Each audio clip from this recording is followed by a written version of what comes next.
Ya comienza Parte del Aire. 2 horas para debatir sobre política, educación, ciencia y cultura. Daniel Filmus te propone los temas para que reflexiones toda la semana. Parte del Aire, en Del Plata, la radio de la verdad.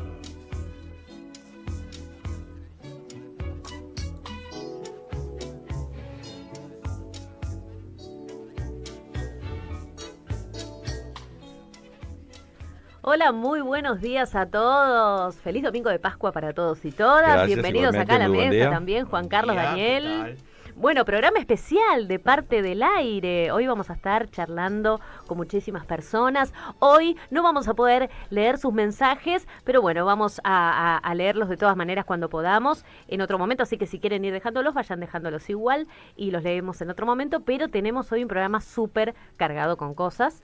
Cargados no, porque no son una carga. Es todo un placer. Pero siempre decimos que vamos a hacer algo más liviano, entre comillas, si no logramos.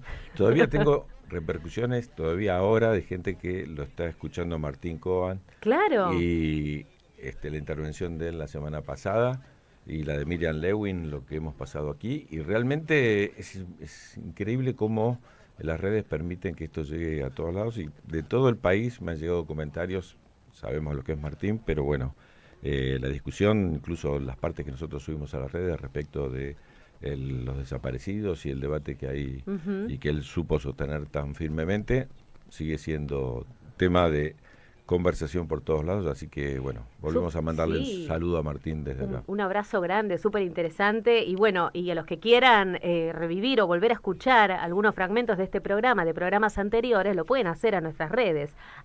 @parte guión bajo, 2 guiones bajo en realidad, guión del guión aire, ¿no? Parte del aire. Ustedes ponen Es parte del bastante aire. difícil, Bastante sí. complicado, pero ustedes ponen parte del aire en Instagram y ahí nos van a encontrar. Y ahí tienen fragmentos de, bueno, tratamos de poner lo más interesante, pues todo es interesante, pero bueno, intentamos hacer algunos recortes para que la gente que no lo escuchó o se lo perdió lo pueda ver, o quien quiera volver a escuchar lo puede hacer también, así que los invitamos a seguirnos en nuestras redes, a suscribirse también al canal de YouTube de Radio del Plata, por supuesto, para que puedan vernos y no se pierdan nada tampoco. Así que bueno, dicho esto, vamos a empezar, ¿no? Con todo lo que tenemos. Sí, a mostrar que no solo de la economía vive el país, porque tuvimos una semana cargadísima y vamos a tener a Eduardo Hecker aquí en el estudio charlando con él respecto de la semana económica y el préstamo del Fondo Monetario Internacional y los festejos tan lindos que hemos visto. Festejo esta de semana. deuda, una cosa rarísima, ¿no? Es como que te endeudás, pero festejás, no se sabe qué festejan, pero bueno, vamos a preguntar.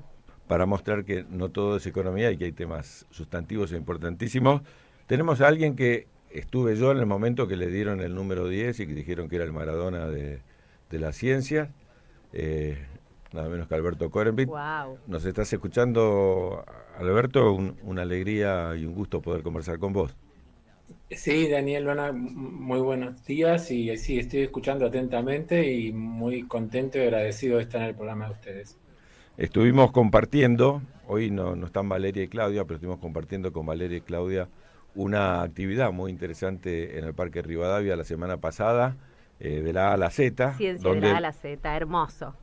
Donde científicos de las más diversas disciplinas pudieron explicar qué cosas se están haciendo y por qué son fundamentales y decisivas para el país. Y yo llegué un poquito tarde y no pude escuchar la tuya, Alberto, así que me gustaría empezar, si nos podés sintetizar un poco en qué estás trabajando. Bueno, yo soy biólogo molecular y estoy trabajando desde hace muchísimos años en un proceso, un mecanismo que ocurre en nuestras células y en las células de todos los animales y las plantas, que se llama splicing alternativo, no importa el nombre técnico, pero es lo que hace que un gen pueda fabricar o dar la orden para fabricar más de una proteína, 2, 3, a veces centenares de proteínas a partir de cada gen. Y ese mecanismo, ese proceso, está regulado en las células por acciones de las hormonas, de los neurotransmisores, de cambios en el ambiente, y está afectado en muchas enfermedades, y nosotros estamos estudiando casualmente una enfermedad hereditaria que se llama atrofia muscular espinal, que es muy devastadora, para lo cual ahora hay varios medicamentos que pueden mitigar sus efectos y casi curarla, y nosotros estamos viendo cómo nuestro conocimiento sobre este proceso puede ayudar a curarla aún más. Es similar Y a la ELA, ¿no? no ¿O es es parecida a la ELA, no. Ah, La atrofia muscular espinal es una enfermedad hereditaria. El papá y la mamá del niño afectado o de la niña afectada tienen que ser portadores de un gen mutado, y cuando se produce la fecundación hay un 25% de que el embrión y el feto y el niño tengan dos mutaciones, una proveniente del papá y otra de la mamá, y por eso se enferme. No es exactamente igual a ajá, la ELA, porque la ELA no es una enfermedad hereditaria propiamente dicha. ok. Y una pregunta, Alberto, ¿qué incidencia tiene? Y te explico por qué te pregunto, porque, claro, cuando uno lo escucha a Milei o cuando escucha a los anarcocapitalistas o escucha a los que defienden la escuela económica austríaca, lo que ellos dicen, y bueno, pero si esto fuera importante lo estaría haciendo el mercado, ¿por qué el Estado tiene que pagarlo?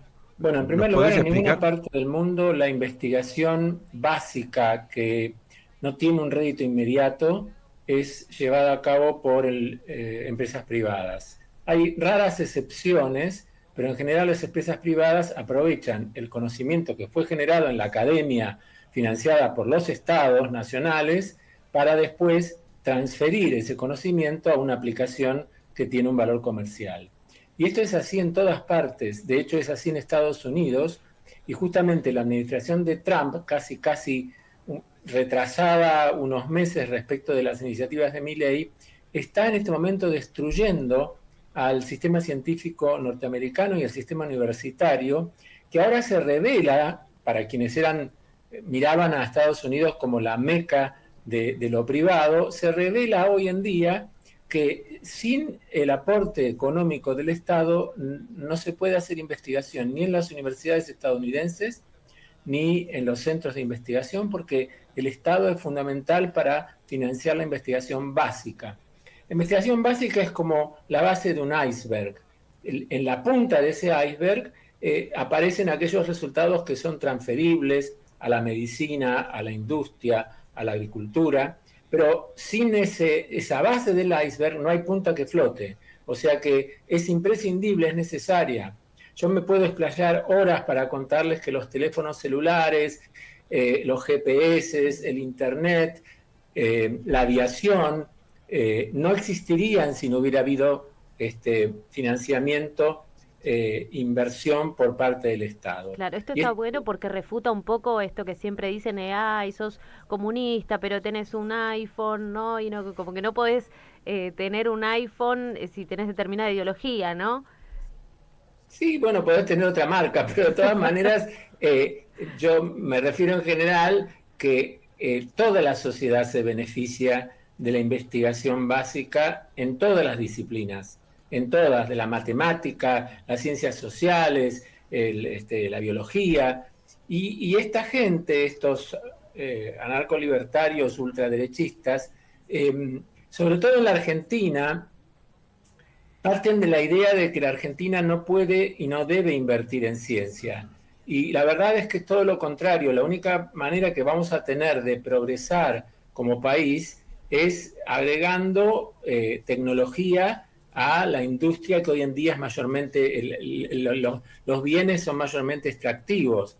Entonces, a la agricultura, a la minería y a la producción de, por supuesto, satélites o radares, es necesario agregarle más tecnología, más valor agregado para que si se exporta, valga más que exportar simplemente granos o minerales crudos.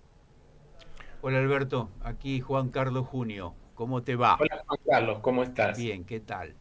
El ataque y la agresión a la ciencia, a la tecnología, bueno, y a todos sus trabajadores, si bien, bueno, también hay en otros ámbitos de la vida social y cultural, pero daría la impresión que forma parte de una idea de destrucción de la matriz social, cultural y política y productiva de la Argentina, ¿no? O sea, de un cambio copernicano en lo que es la estructura social y la perspectiva de la Argentina, ¿no? es muy cierto lo que decís y permitime reflexionar un poco al respecto. Está inmerso dentro del ataque al Estado como si el Estado fuera el culpable de las desigualdades en nuestro país, cuando en realidad hay sectores del Estado, virtuosos lo llamo yo, que todo lo contrario, son sectores que, por supuesto, no hay corrupción, pero además de eso hay una producción necesaria para el bienestar de nuestro pueblo. Pero ese ataque, esa crueldad y ese miedo que proviene de este gobierno y de su, yo lo llamo una banda, perdónenme, pero para mí es una banda. Está muy de moda la palabra Sí. banda, entre bandas por lo bandas, menos. como el dólar. No por las bandas de flotación del dólar, sino por las bandas de delincuentes. Yo lo llamo una banda, y este gobierno también está atacando a la ciencia, a la educación, a los sectores del Estado y a las universidades por motivos ideológicos, porque básicamente no les viene bien, tienen miedo al pensamiento crítico, que es una de las cosas más esenciales de la investigación científica y también de la docencia universitaria. Entonces, ¿qué pasa? Son enemigos, digamos, los trabajadores estatales, en particular del mundo de la cultura, de la medicina, de la ciencia y de la universidad en general, somos potenciales peligros para este gobierno, porque no aceptamos, como dije yo en la charla que Daniel llegó cuando ya había terminado, no aceptamos verdades impuestas, ni del cielo ni de Washington. Me parece perfecto. Y me gustaría ahondar en un tema, Alberto, porque en el campo tuyo, para aprovecharte como biólogo, quizás hay alguno de los que nos escuche que no es biólogo, no saben que Argentina es el único país del hemisferio sur que tiene 3 premios Nobel en el campo en el que vos trabajás o cercano al que vos trabajás. Mi pregunta es, este golpe fuerte que ya hemos recibido varios de ellos, por ejemplo el último premio Nobel, Milstein, se fue de la Argentina, lo tuvo trabajando en Reino Unido y ni siquiera en el 66, él se fue disconforme con el golpe que se hizo Guido todavía, al que se le hizo Frondizi. Sí. Él fue echado del Malbrán, sí, se fue a Inglaterra. Y mi pregunta es, ¿nosotros vamos a quedar con estas políticas desplazados para siempre? ¿Hay posibilidades de recuperar? Esto que esta semana ha dicho Franco en la Cámara respecto de que si no hay plata no va a entrar nadie más al CONICET, no vamos a tener carrera de investigador, ¿puede hacer que Argentina quede al margen de la carrera y de la ciencia que hoy avanza cada día de forma más rápida? Sin duda, la Argentina tenía y tuvo una posición privilegiada en Latinoamérica en la generación de conocimiento tanto básico como aplicado. Yo mencioné recién los radares y los reactores nucleares, pero tenemos en cuestiones, por ejemplo, de biodiversidad, una de las personalidades más importantes del mundo es argentina, y aquí se llama Sandra Díaz, y así Gabriel Rabinovich, y puedo seguir nombrando en distintos ámbitos. Ahora, con esta política de ajuste brutal que nunca hemos tenido en igual, porque hemos tenido momentos de ajuste, fundamentalmente en los gobiernos de derecha, pero por suerte en los gobiernos kirchneristas, e incluso en el gobierno de Alberto Fernández, que tanto se lo critica y que vos eras ministro, hemos tenido periodos de florecimiento, de inversión, de mejora de las infraestructuras, de edificios, etcétera. Entonces, ¿qué pasa? Con este tipo de ajuste y con este tipo de razonamiento como el que dijo Francos, vamos a perder la carrera en Latinoamérica seguro, porque Uruguay, Brasil, México, Colombia y Chile invierten mucho más, son conscientes de la importancia de esa inversión y avanzan en todas las disciplinas sin preguntarse si, si tiene una aplicación inmediata o no. Claro, da la sensación de que ni siquiera lo ven, ni siquiera son astutos para verle el negocio, porque por ejemplo, se conoce, o por lo menos, o quien no sabe, cuento, que gracias a la tecnología se pudo crear un tipo de soja que soporta condiciones climatológicas, ¿no? Y eso se supone que sería un negoción para algunos, y sin embargo, van en contra de eso, o sea, podrían ir con las mismas ideas de ultraderecha, pero también siendo un poquito más astutos, y saber que hay cosas con las que les va a jugar en contra Tenés razón, invertir. el sesgo ideológico y el sesgo antiestado, como si fuera un dogma, porque lo plantean como un dogma, es más fuerte para ellos. Claro. Y en el camino no solamente pierden la carrera la Argentina como país, sino que además se sacrifican muchas vidas, vidas de jóvenes con vocación para hacer ciencia que hoy en día están pensando en irse del país y que no pueden entrar a la carrera del CONICET. No sé si ustedes saben, pero un gobierno podría cerrar la carrera del CONICET, pero lo que no puede es anular concursos que costaron mucho tiempo y mucho esfuerzo llevar adelante, donde se seleccionó a los mejores, no todos los que se postularon, por supuesto, y esas personas que fueron aprobadas académicamente por el directorio del CONICET en 2 tandas seguidas de 2 años, que vienen desde el año 23 y el año 24, hoy en día no pueden ingresar a la administración pública, que es la que les da los puestos en el Estado, porque, bueno, Francos dijo que no hay plata, entonces que no lo va a hacer ingresar. Entonces yo lo que digo es, un gobierno, aunque yo lo combatiría igual, tiene la posibilidad de, a futuro, no hacer más llamados a la carrera, pero no puede a los que ya fueron aprobados negarles la entrada, porque eso es moralmente y éticamente una barbaridad. Lo mismo que no puede no pagar los subsidios para investigación que daba la Agencia Nacional de Promoción de Ciencia y Tecnología, que hoy en día están suspendidos, no hay desembolsos. Y no es tampoco porque no tengan los fondos, porque esos dineros son dineros de un crédito internacional del Banco Interamericano de Desarrollo que ingresaron al país. Pero es una decisión política de ellos no pagarlos, porque es la manera de castigar a un sector que les es molesto. Les es molesto para el plan económico porque ellos quieren una economía primarizada de exportación de granos y de minerales y nada más. Y les es molesto por lo que mencionaba antes de un caldo de cultivo que pueda hacer un pensamiento crítico respecto de sus verdades impuestas. Sí, incluso el presidente, cuando se refirió a los científicos en una charla que estaba dando, los planteó como una casta. Y como ñoquis también. Sí, bueno, el tema de los ñoquis viene de antes de él y lamentablemente hizo carne en una parte de la población.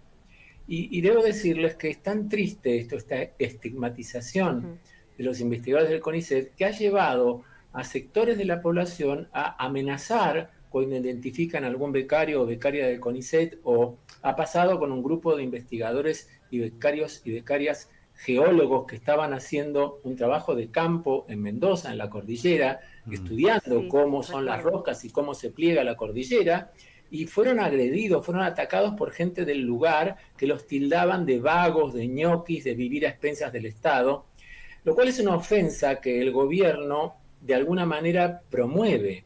Promueve como Milei cuando en un discurso dijo que los científicos somos como una casta, que no tenemos que ampararnos en la sombra del Estado y dedicarnos a escribir al libro y ver si lo podemos vender y a la gente le gusta.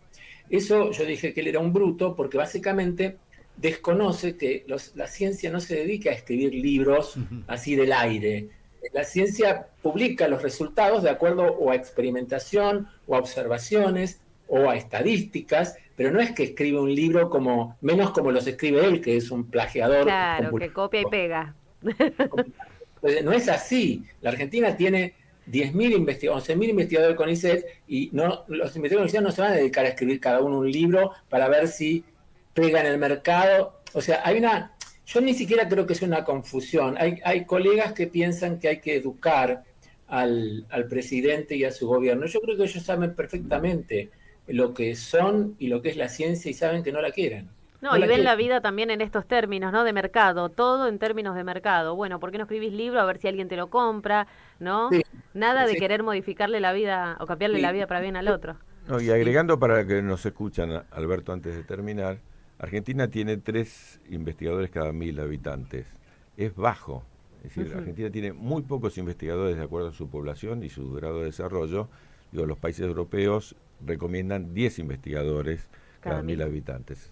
Y lo que va a pasar, por lo que está planteando Alberto, es que los jóvenes que podrían seguir investigando lo van a hacer fuera del país. Cada joven que exportamos nosotros es un costo enorme porque nos perdemos de claro, hacer un capital. doctor en la Argentina cuesta muy caro. Hay países que lo compran hechos porque tienen plata para pagar salarios muy altos y entonces se atraen de los países en desarrollo investigadores. Argentina no tiene esa alternativa. Como diría Alberto, como cerró, me acuerdo en algún momento, no fue el cerro, fue una discusión con una senadora y fue después el título de uno de los libros de Alberto. Eso no está bien, está mal. Sí, y me gustaría entonces, mal. Alberto, sabemos que tenés que dar una clase, así que... Voy a decir una cosa respecto de la estigmatización de los ñoquis que empezó antes de que Miguel fuera gobierno. La paradoja es que esa acusación que se hace a los investigadores e investigadoras es una gran ofensa porque es exactamente lo opuesto. Nosotros, como investigadores, tenemos que rendir constantemente cuenta no solo de lo que hacemos y lo que logramos, sino de cómo gastamos el dinero que se nos da. Yo no puedo comprar nada que valga ni 10 pesos sin tener una factura B o C que justifique ese desembolso. O sea, todo está controlado, tenemos mucha actividad gerencial para poder gerenciar los subsidios, a veces con poca ayuda administrativa, a veces con buena ayuda, pero en realidad nosotros vivimos en un mundo que está todo en blanco, todo tiene que ser justificado y tenemos que rendir examen, incluso gente como yo, que ya tiene sus años, cotidianamente. Siempre hay que rendir, hay que demostrar, hay que decir. Entonces, esa acusación de ñoquis y de vagos es terrible porque no está cerca de que sea o no sea eso, es exactamente lo opuesto. Claro. Exactamente lo opuesto. No hay sector que tenga tanta disciplina de trabajo. Si ustedes vienen a mi instituto, van a encontrar becarios y becarias trabajando los sábados, los domingos a las 11 de la noche, a las 6 de la mañana, según lo que mande el experimento. Entonces, es exactamente al revés. Pero yo insisto, no creo que no lo sepan esta gente. Esta gente vino a destruir el Estado, convenció a una parte de la población de que el Estado y la educación pública, la universidad y la ciencia son la causa de la pobreza y de la asimetría en los ingresos, y actúan en consecuencia. Entonces, lamentablemente creo que no los vamos a convencer. Lo ideal es que nos juntemos para que se vayan y cambiemos el gobierno. Bueno, a Milei, que le gusta tanto mirar hacia el norte, esta semana podría mirar la revista Time, porque vos lo planteaste, pero esta semana tuvimos una alegría enorme y hablamos con Sandra Díaz, que fue elegida entre una de las 100 personalidades más influyentes del mundo actual. Y es una doble pena para Milei, primero porque es argentina, porque es científica del CONICET, porque dirige un instituto en la ciudad de Córdoba, pero también porque el tema al que se dedica es el tema ambiental, el tema que niega el terraplanismo de Milei, que niega la influencia humana en el calentamiento global, ¿no? Sí, por supuesto, el tema del calentamiento global es un tema muy serio y este es un gobierno negacionista del calentamiento global, es negacionista de los derechos de las minorías, es negacionista de los desastres y los crímenes de la dictadura, o sea, tiene una coctelera realmente llena de todos los ingredientes. Por eso digo, no es tan fácil que, porque aparte es insensible a las movilizaciones, hemos tenido movilizaciones inmensas de universitarios, de jubilados, de la CGT, y en general miran para otro lado y se autocontentan con sus supuestos logros y supuestas felicidades, que por ahora lo único que hacen es que la gente cada día consuma menos y llegue menos a fin de mes. Un abrazo enorme, Alberto, gracias por compartir este momento con nosotros y bueno, esperamos tenerte nuevamente en el programa. Dale, muchas gracias. Chao, hasta pronto, chao. Chao, hasta pronto. Gracias, Alberto. Excelente conversación. Me quedé pensando, ojalá auditaran la deuda con el fondo, ¿no? La platita que pidieron al fondo, auditaran de la misma manera. Otra sería la canción. Pero bueno, nos vamos una tandita y enseguida volvemos con mucho más Parte del Aire, programa y con especial. La economía, que es la que esta semana nos tuvo así tan en vilo. Claro que sí, volvemos con más. Estamos en otoño, la estación más melancólica. Seguí en compañía de Del Plata, la radio de la verdad. Logística Gamma. Más de 40 años transportando tu mercadería por todo el país. Confías en nosotros porque nuestra flota de camiones es de última generación. Y porque somos especialistas en refrigeración para alimentos. Nuestros depósitos están en Retiro, a un paso del puerto. Consultanos a nuestro mail contacto@gammalogística.com.ar. En Kanchi, encontrar lo mejor. En Kanchi, lo tienen para vos. Con Kanchi, tienes más de una opción. En Kanchi, tienes la solución.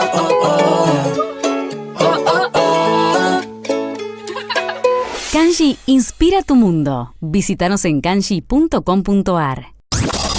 Comenzá el martes de la mejor manera. Desde las 0 disfruta una hora de entrevistas fuera de tiempo. Primera persona con Alejandro Di Biasi. En Del Plata, la radio de la verdad.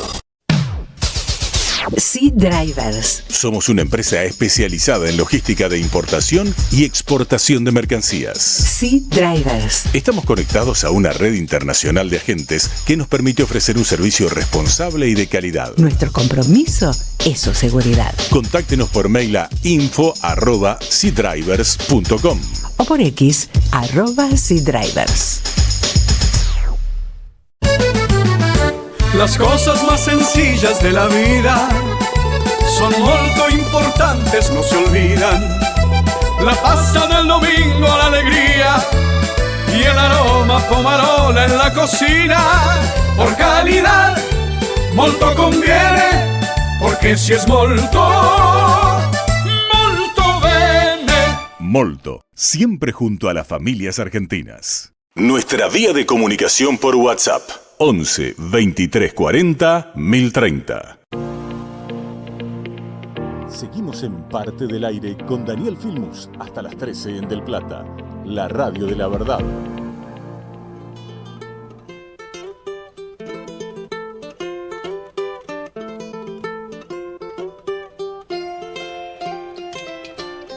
En Parte del Aire y seguimos con este programa lleno de cosas y vamos a pasar a hablar con también alguien. ¿Lo querés presentar vos, Daniel? Bueno, Eduardo Hecker, todo el mundo lo conoce, pero bueno, presidente de Banco Nación, presidente de la Comisión Nacional de Valores en otros momentos y muchas otras cosas más, pero aparte de un gran economista y de quien hemos aprendido muchísimo. La pregunta para empezar, Eduardo, en esto que muy poca gente puede entender en profundidad, ¿cómo viste la semana? Después de la decisión del gobierno y la decisión del Fondo Monetario de dar el préstamo, la de abrir el cepo, ¿cómo viste la semana? Es muy difícil opinar sobre qué pasó en la semana sin pensar qué es lo que viene pasando un poquito antes. Yo creo que el gobierno encontró en el fondo no solo un prestamista de última instancia, sino alguien que le salvó momentáneamente la ropa, porque la pérdida de dólares que había sufrido la Argentina, particularmente en el primer trimestre de este año, empezaba a ser muy preocupante con la apertura de la brecha cambiaria entre el dólar oficial, el dólar del gobierno y los dólares que se negocian en el mercado bursátil o el dólar paralelo, el dólar blue. Y eso siempre es preocupante porque preanuncia expectativas devaluatorias. Y las expectativas devaluatorias en general conducen a políticas de remarcación de precios, aumento de precios que conducen a aumento de la inflación. En la Argentina aparte está la peculiaridad de que los precios muchas veces aumentan 2 veces, con la probabilidad de una devaluación y cuando se consuma la devaluación. Entonces, por las dudas y después cuando ya está la noticia real. Pero aparte de eso, el gobierno había empezado a perder reservas que eran depósitos de los particulares en los bancos. Y eso también era muy preocupante porque podía generar una expectativa de, no sé si una corrida, pero sí un retiro mucho más importante de depósitos por parte de las personas, temiendo que los bancos, a partir de no tener los dólares, porque los tenía, ya los había empezado a gastar el Banco Central, pudieran no responder a las demandas de los clientes. Y por lo tanto, ese fue un momento bisagra, un momento clave.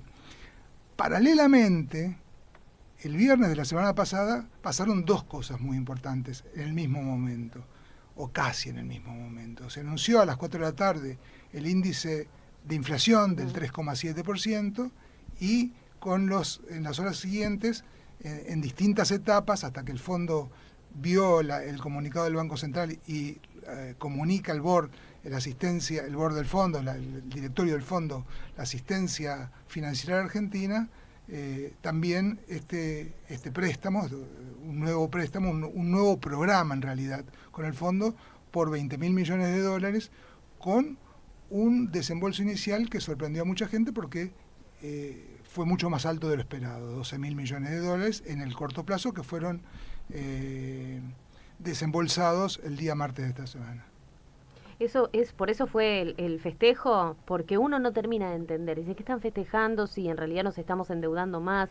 O sea, ¿cuáles serían los motivos? Yo porque quiero tratar de entender, porque quizás hay algo que no estoy entendiendo, que no estoy viendo. Si hay realmente algún motivo para festejar. Bueno. Algo. Siempre hay un motivo para festejar, decía una propaganda. Pero... Sí, pero ¿quién es? Bueno,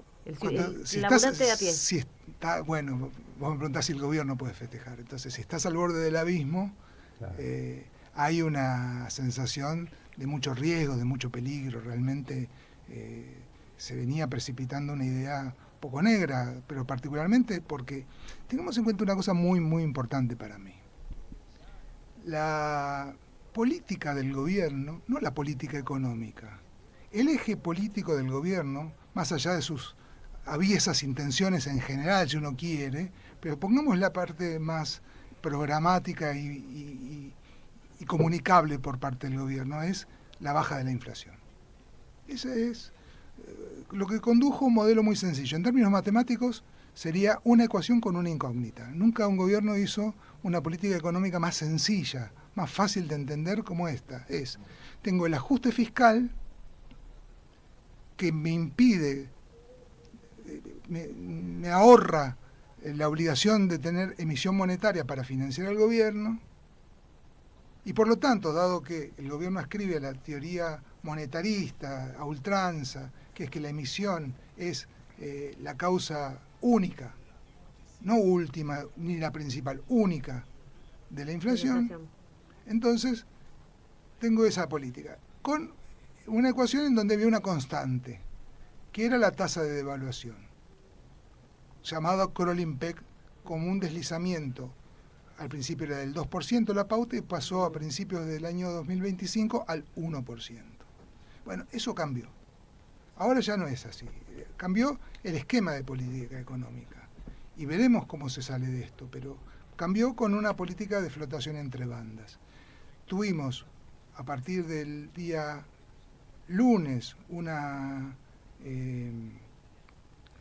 incertidumbre al principio de la apertura de los mercados, y hasta el miércoles los mercados se ubicaron bien al interior de la banda, pero abrieron más por el medio y después empezaron a flotar entre 1.180 y 1.200. Entonces, en ese sentido, el gobierno podría decir que tiene algo a favor. Algo a favor, tengamos en cuenta esto. ¿Es sostenible en el tiempo? Bueno, yo creo que no. Pero tengamos en cuenta esto, los mercados financieros tienen una mirada muy corta, muy corta. Yo tengo una metáfora que podría graficar esto.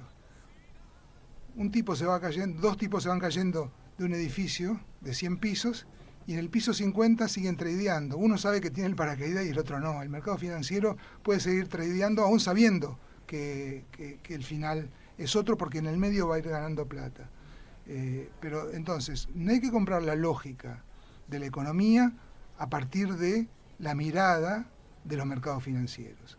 En ese sentido, tu pregunta es pertinente porque yo creo que no se puede deslindar la marcha de la economía solamente mirando el costado financiero y cambiario, sino que es necesario incorporar la visión global. Y en ese sentido, lo que pasó es también la inflación del 3,7%, es también la proyección de una inflación para abril, que para algunas consultoras y para la mía más o menos lo mismo, será del 5%, y después veremos cómo sigue esta película. No va a ser tan fácil poder bajar la tasa de inflación, por lo tanto, la meta política, insisto, no solo de política económica, sino la meta política del gobierno se pone seriamente en duda. Y por lo tanto, y por supuesto digo, los que padecen estas consecuencias son los que se quedan sin trabajo. Hay una pérdida de empleos muy notoria, marcada en el día martes por el INDEC. Si uno toma todos los rubros, se han perdido casi 500.000 puestos de trabajo en la Argentina desde la asunción del gobierno. Bueno, casi 240.000 asalariados, ¿no? Son números muy fuertes. Ahora una pregunta, Eduardo.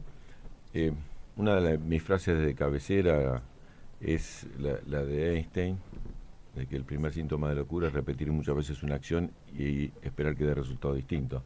Los que ya tenemos alguna edad, vimos hacer esto a Martínez Dios, lo vimos hacer después a Menem, lo vimos hacer a De la Rúa, lo volvimos a ver con Macri, porque la metáfora respecto de los dos que caen del edificio y siguen haciendo sus operaciones sería a la inversa. Cae uno y alguien se asoma en la ventana, alguien que está cayendo del piso 100 y le pregunta, ¿cómo andás? En el piso 50 y dice, por ahora bien, pero sabemos cuál es el final, digamos, no hay duda de cómo va a terminar esto. Ahora, porque hay una cierta expectativa, incluso en ciertos sectores, que saben que después son víctimas de este tipo de política económica.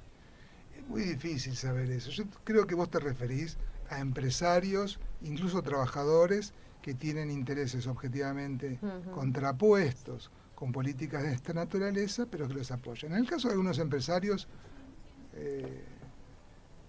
no sé, Juan Carlos, vos que también conoces ese mundo, ¿qué opinás? Pero me parece que hay cierto cepo, por decir así, ideológico, que los posiciona en un lugar del que es difícil salir.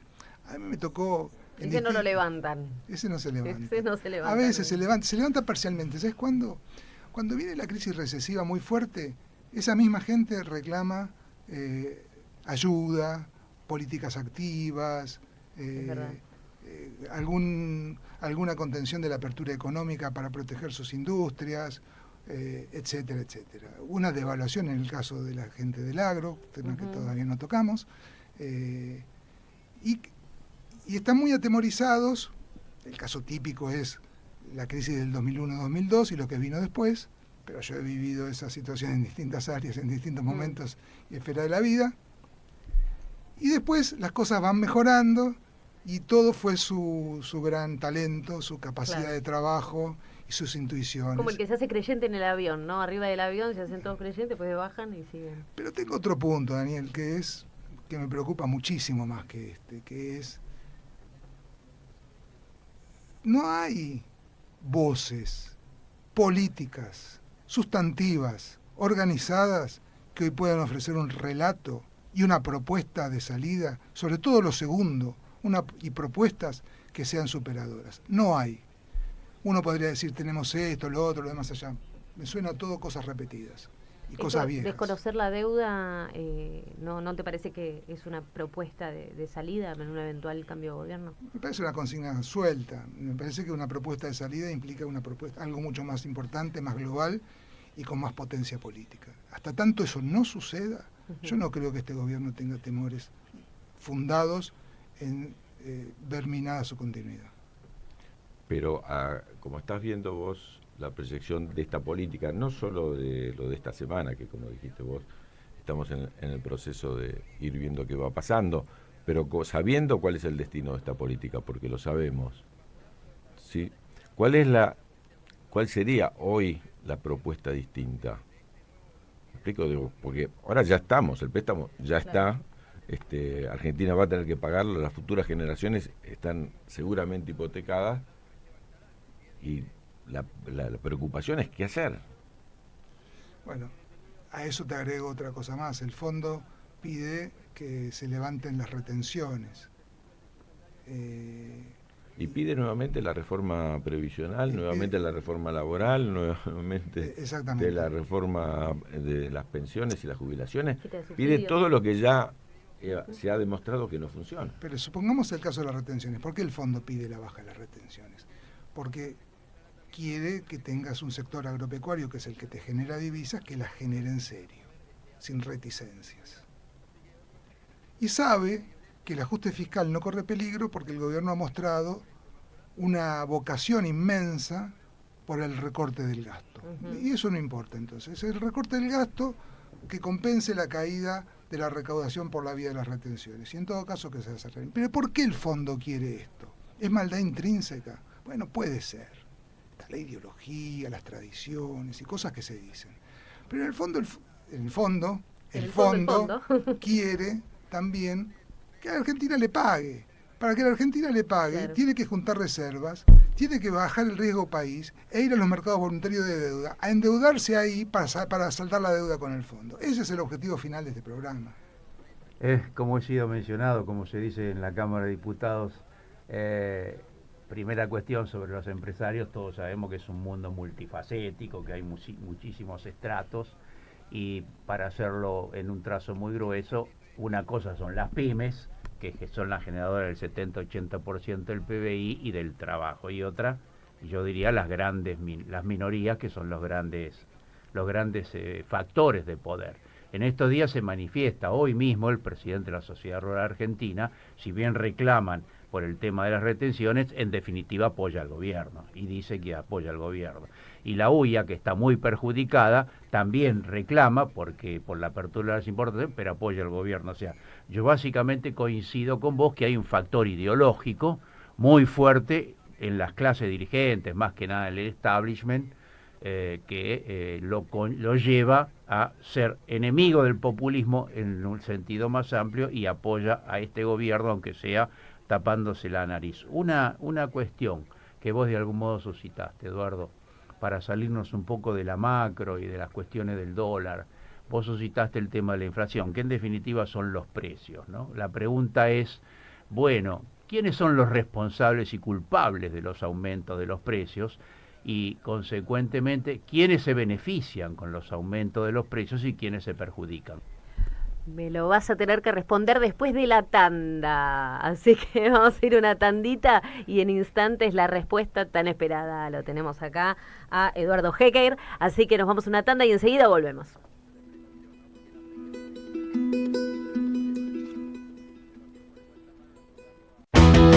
Volver a lo nuestro con Guillermo Moreno. De lunes a viernes de 15 a 16, el debate diario de los temas que importan. Volver a lo nuestro con Guillermo Moreno en Del Plata, la radio de la verdad. Coto, el super número 1 de Argentina, te trae las mejores ofertas. Hasta el lunes tenés 2x1 en todos los huevos de Pascua, 40% de descuento en pañales Haggis, 35% de descuento en cervezas seleccionadas, 3x2 en marcas seleccionadas de leche larga vida y jugos en polvo. Y ahora en Coto Digital conseguí todas estas promos hasta el jueves. Coto. El consumo excesivo de alcohol es perjudicial para la salud. Beber con moderación. Prohibida su venta a menores de 18 años. Para más información y condiciones o limitaciones aplicables, consulten coto.com.ar/legales. En Kanji, encontrar lo mejor. En Kanji, lo tienen para vos. Con Kanji, tienes más de una opción. En Kanji, tienes la solución.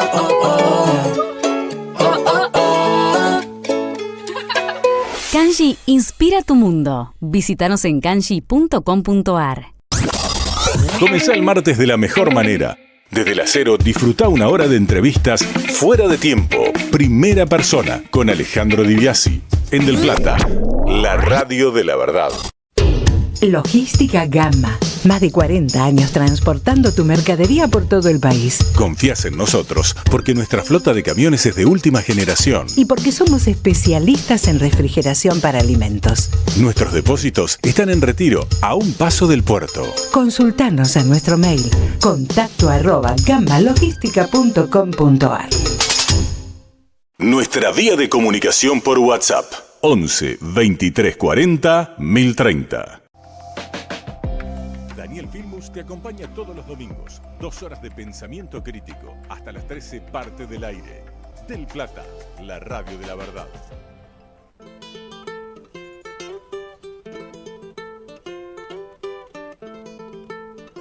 Muy bien, seguimos en parte del aire y nos había quedado pendiente acá la pregunta de Juan Carlos, ¿no? Lo tenemos a Eduardo Hecker, que te va a responder acá en vivo y en directo. Bueno, fenómeno, te escuchamos.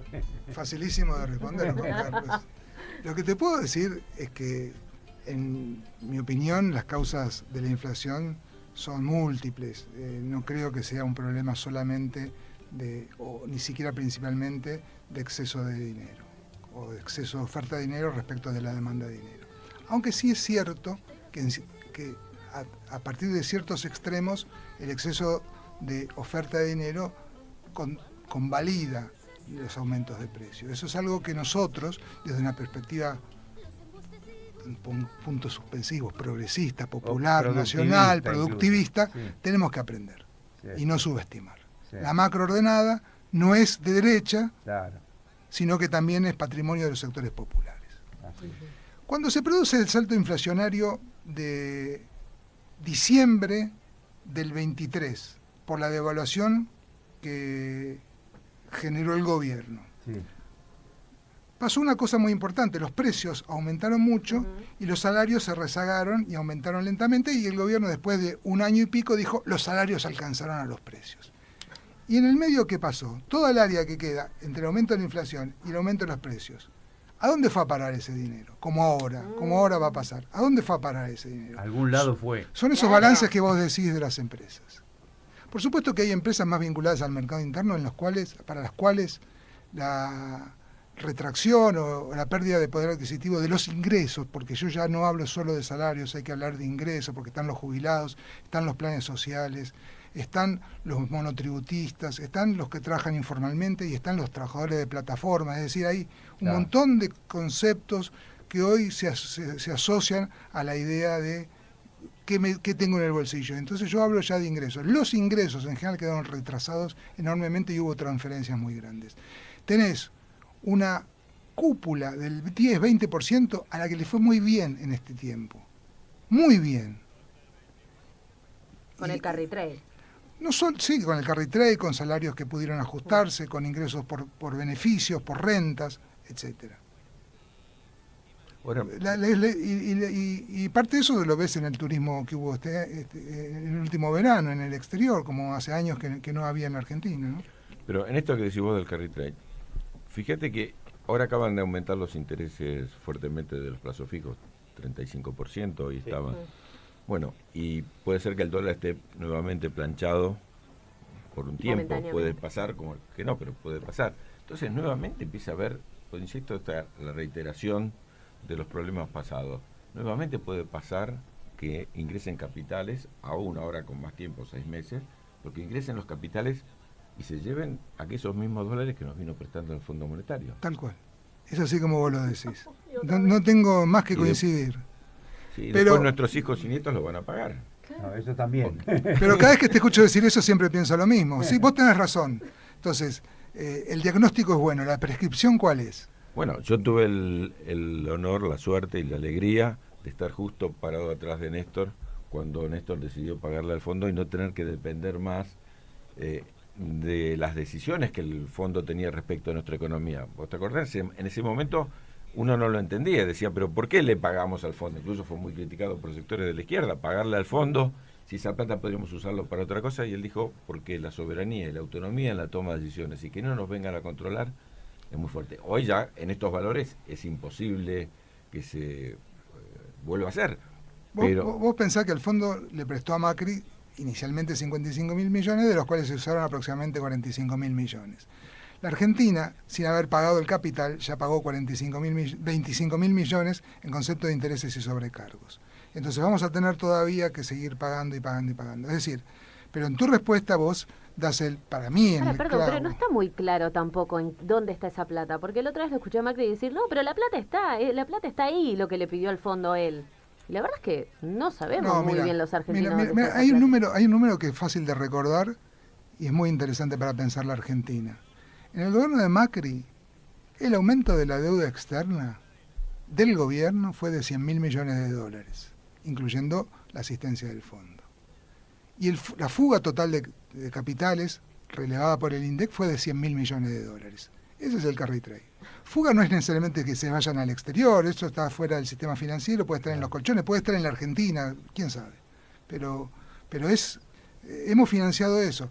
Pero vos tenés razón, digamos, se repite la historia y se repite. Y ahora vos podés tener un momento con la tasa de interés más alta, un momento en donde el dólar se acerque mucho al piso de la banda. Y una nueva perspectiva de retraso cambiario, pero como el mercado lo va a avalar, no lo vas a ver en la presión en la brecha entre el dólar oficial, que el gobierno no quiere llamarlo dólar oficial, pero que no es un dólar de mercado ciertamente, y los dólares alternativos. Entonces, eso lo vas a ver. Ahora, sí. No, te iba a decir que para terminar, una pregunta fácil, que es cómo impacta esto en un contexto donde está Trump cambiando totalmente las reglas con las que hasta ahora la globalización vino marcando el ritmo de la ampliación del comercio internacional con las nuevas tasas que ha colocado. Bueno, la política exterior y la política comercial internacional de Trump es realmente llamativa. Yo creo que... Es una buena palabra, llamativa. Cuando la izquierda o los resabios de la izquierda internacional pensaban que el capitalismo era imbatible, Trump está haciendo grandes esfuerzos para mostrar que puede ser destruido, autodestruido, como aquella metáfora de Misión Imposible, ¿no? Que puede autodestruirse en 5 segundos. La verdad que es un apostador fuerte e inconsistente, en mi opinión, que pone seriamente al mundo en riesgo, pero en cuanto a lo que pueda pasar por la Argentina, la secuencia que yo veo es esta. Te aumentan los aranceles en Estados Unidos por su guerra con China, supongamos que en realidad lo que recaba es que China ya estaba ganando la batalla tecnológica. Con China no se hace tanto el guapo igual. Con China no, pero bueno, pero tiene que está dirimiendo la supremacía, y China es su rival. Y China tiene la vanguardia tecnológica. Claro. Eso es un dato. Nos gusta, no solamente productiva, no solamente industria en todo el mundo, son proveedores de lo que quieras en todo el mundo y a precios más baratos, con buena tecnología. Decía, China hizo un gran esfuerzo, y aparte su política exterior de la ruta, de la seda y demás, su política en África y en otros países empezó a dar resultados en términos de países que, si bien no se alinean automáticamente con China, comercian, interactúan y diplomáticamente tienen relaciones intensas con China. Ahora, en esa guerra con China, y en este principio de Estados Unidos de First America Great Again, ¿no? De tener de nuevo industrialización, Make America Great Again, de tener una reindustrialización y tener los puestos de trabajo, Estados Unidos se plantea una cosa que desde 1971, cuando Nixon sale del patrón oro, de la convertibilidad con el oro del dólar, no había pasado. En 1971 Nixon sale y dijo, el problema del dólar ahora es un problema del mundo, no de los norteamericanos. Estados Unidos empieza a emitir su moneda sin tener un respaldo explícito en nada, más que en su confianza. Y Estados Unidos empieza a tener un déficit comercial con el resto del mundo, importante. Déficit comercial, no déficit de servicios ni financiero, sino déficit comercial. Eso permitió que muchos países capitalistas, europeos, China, etcétera, se desarrollaran. Bueno, eso hoy está en pausa, o en retroceso, tal vez. Y al mismo tiempo, el aumento de los aranceles podría generar un aumento de los precios internos en Estados Unidos, y si no le sale que las inversiones vuelvan a Estados Unidos, y no va a ser rápido que las inversiones, claro, inversiones greenfield o inversiones nuevas en la industria, llevan años materializarse, entonces, y los puestos de trabajo llevan años en construirse, y no es lo que está pasando. Entonces eso podría tener un resabio a la década del 70-80, que es esta inflación en Estados Unidos. Pero si la inflación empezara a manifestarse, la primera reacción de la Reserva Federal podría ser, antes de ver los signos de la actividad económica, que todavía la creación de puestos de trabajo está bien, malos trabajos, de mala calidad, pero cuando mira los puestos de trabajo, que es la otra cosa que mira la Reserva Federal, eso está bien, la reacción de la Reserva podría ser aumentar la tasa de interés.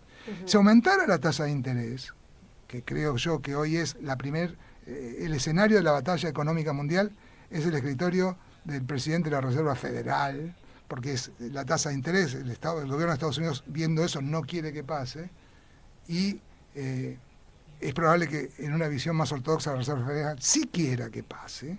Si aumentara, el dólar se revaluaría frente a otras monedas. Y para Argentina esa sería una consecuencia muy, muy peligrosa. Yo te quiero hacer una chiquitita antes de terminar, que nos quedan unos pocos minutos, ya que lo mencionaste antes. ¿Qué va a pasar con nuestro oro? El oro que se llevaron. ¿Qué oro? ¿Lo vamos a recuperar o ya lo damos por perdido? El pueblo siempre tiene que recuperar sus pertenencias.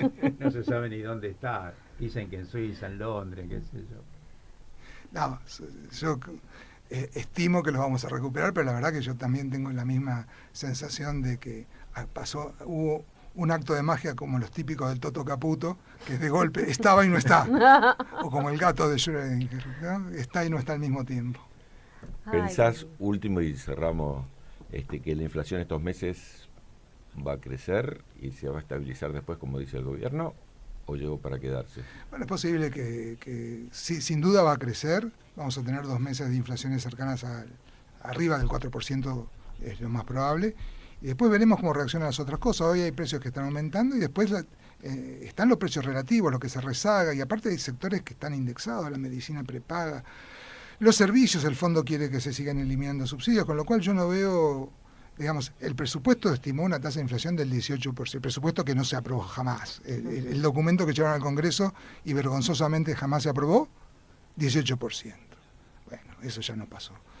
Y yo creo que va a estar mucho más por arriba. Ahora, hay que ver cómo se comportan las otras cosas. El gobierno dice que se recupera la demanda. Si se recupera la demanda va a haber mucha inflación, pero como yo creo que es mentira que se recupera la demanda, no va a haber. En algún momento la recesión le va a poner un techo.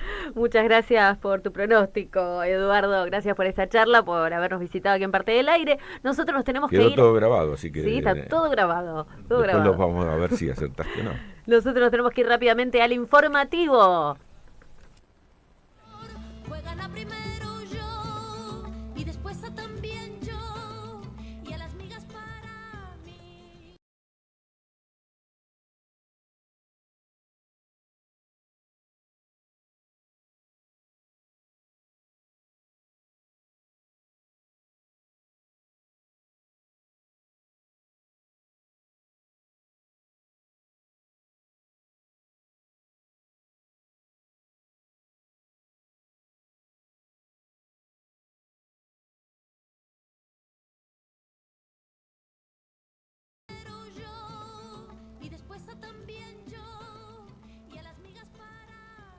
Presenta Maxi Consumo, el supermercado mayorista donde siempre ahorrás algo más.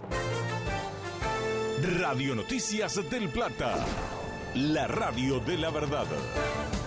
12 del mediodía en todo el país. 17 grados, 4 décimas la actual temperatura. El cielo está nublado sobre la ciudad de Buenos Aires.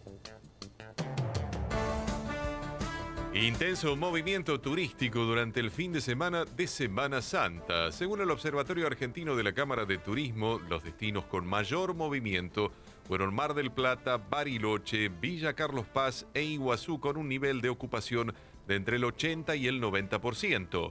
En tanto, las rutas que van hacia la costa atlántica bonaerense tuvieron su pico de circulación con más de 2.500 vehículos por hora. En tanto, Aerolíneas Argentinas informó que trasladó cerca de 210.000 pasajeros durante el fin de semana, con una ocupación promedio del 80% de los vuelos. Liberaron a los 5 policías imputados en el homicidio de un hombre en una estación de servicio en Córdoba. La decisión fue anunciada tras el informe completo toxicológico y la autopsia. Los estudios demostraron que la víctima sufrió un infarto, tenía una falla cardíaca congénita y había consumido cocaína y alcohol. Los policías cordobeses están acusados de matar a un hombre durante una pelea en una estación de servicio. Cielo ligeramente nublado en la ciudad de Buenos Aires, la humedad alcanza el 61%. Radio Noticias del Plata, la radio de la verdad. Maxi Consumo es el supermercado mayorista que elegís y confías. Siempre trabajamos para darte lo mejor. Atención personalizada, el mejor surtido y variedad con todos los medios de pago. Maxi Consumo crece en todo el país, siempre junto a vos. Desde Buenos Aires, Argentina, en el 1030 de AM del Plata, la radio de la verdad. Daniel Filmus te acompaña todos los domingos. 2 horas de pensamiento crítico. Hasta las 13, Parte del Aire. Del Plata, la radio de la verdad.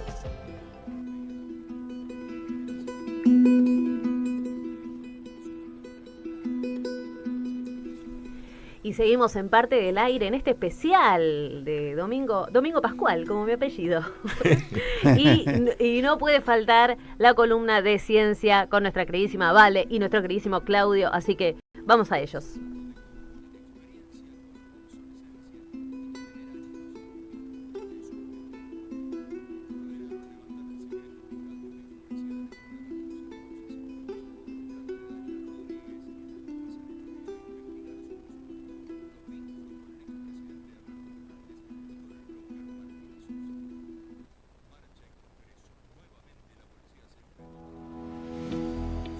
Parte del Aire con Daniel Filmus.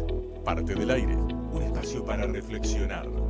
Parte del Aire, 2 horas el domingo para pensar toda la semana. Parte del Aire hasta las 13 en Del Plata, la radio de la verdad.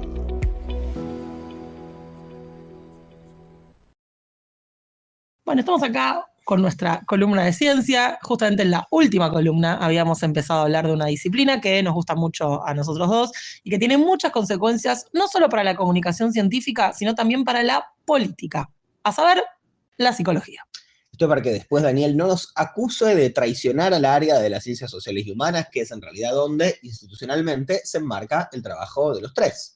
Sí. De hecho, la semana pasada habíamos hablado de ciertos hallazgos de la psicología social, pero que se tocan mucho con la psicología cognitiva, o sea, con el estudio psicológico sobre cómo conocemos el mundo.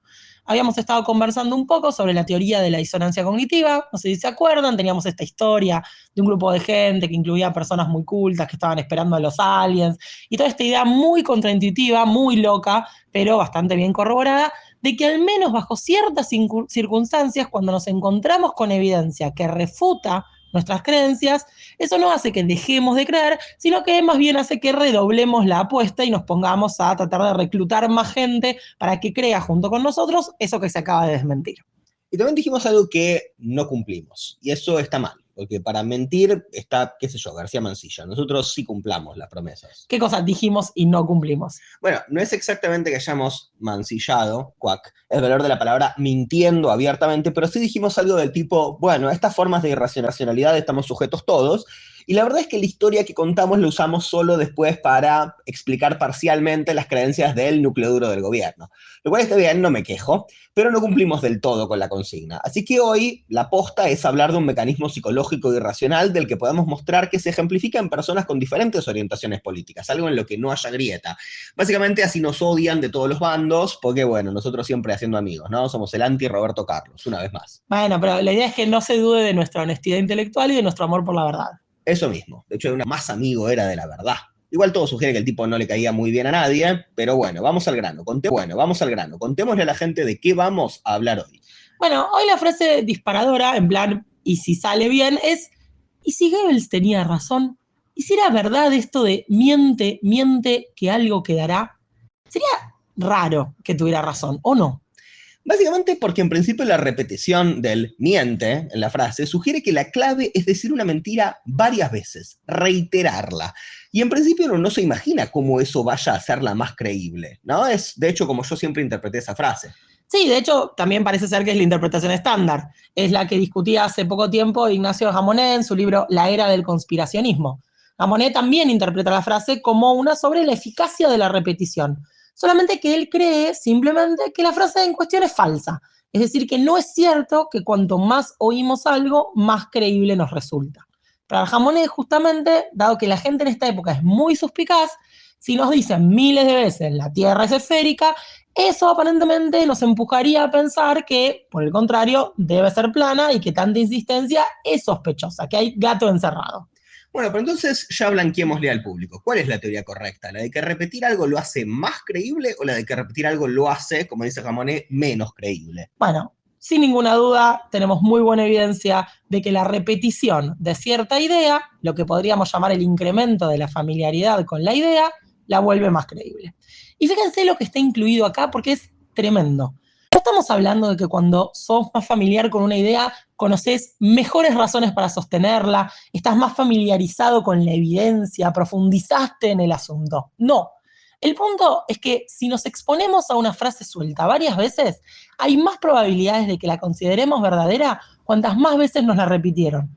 No tenemos mejores razones, no sabemos más sobre el asunto, simplemente nos machacaron tanto con una idea que terminamos creyéndola.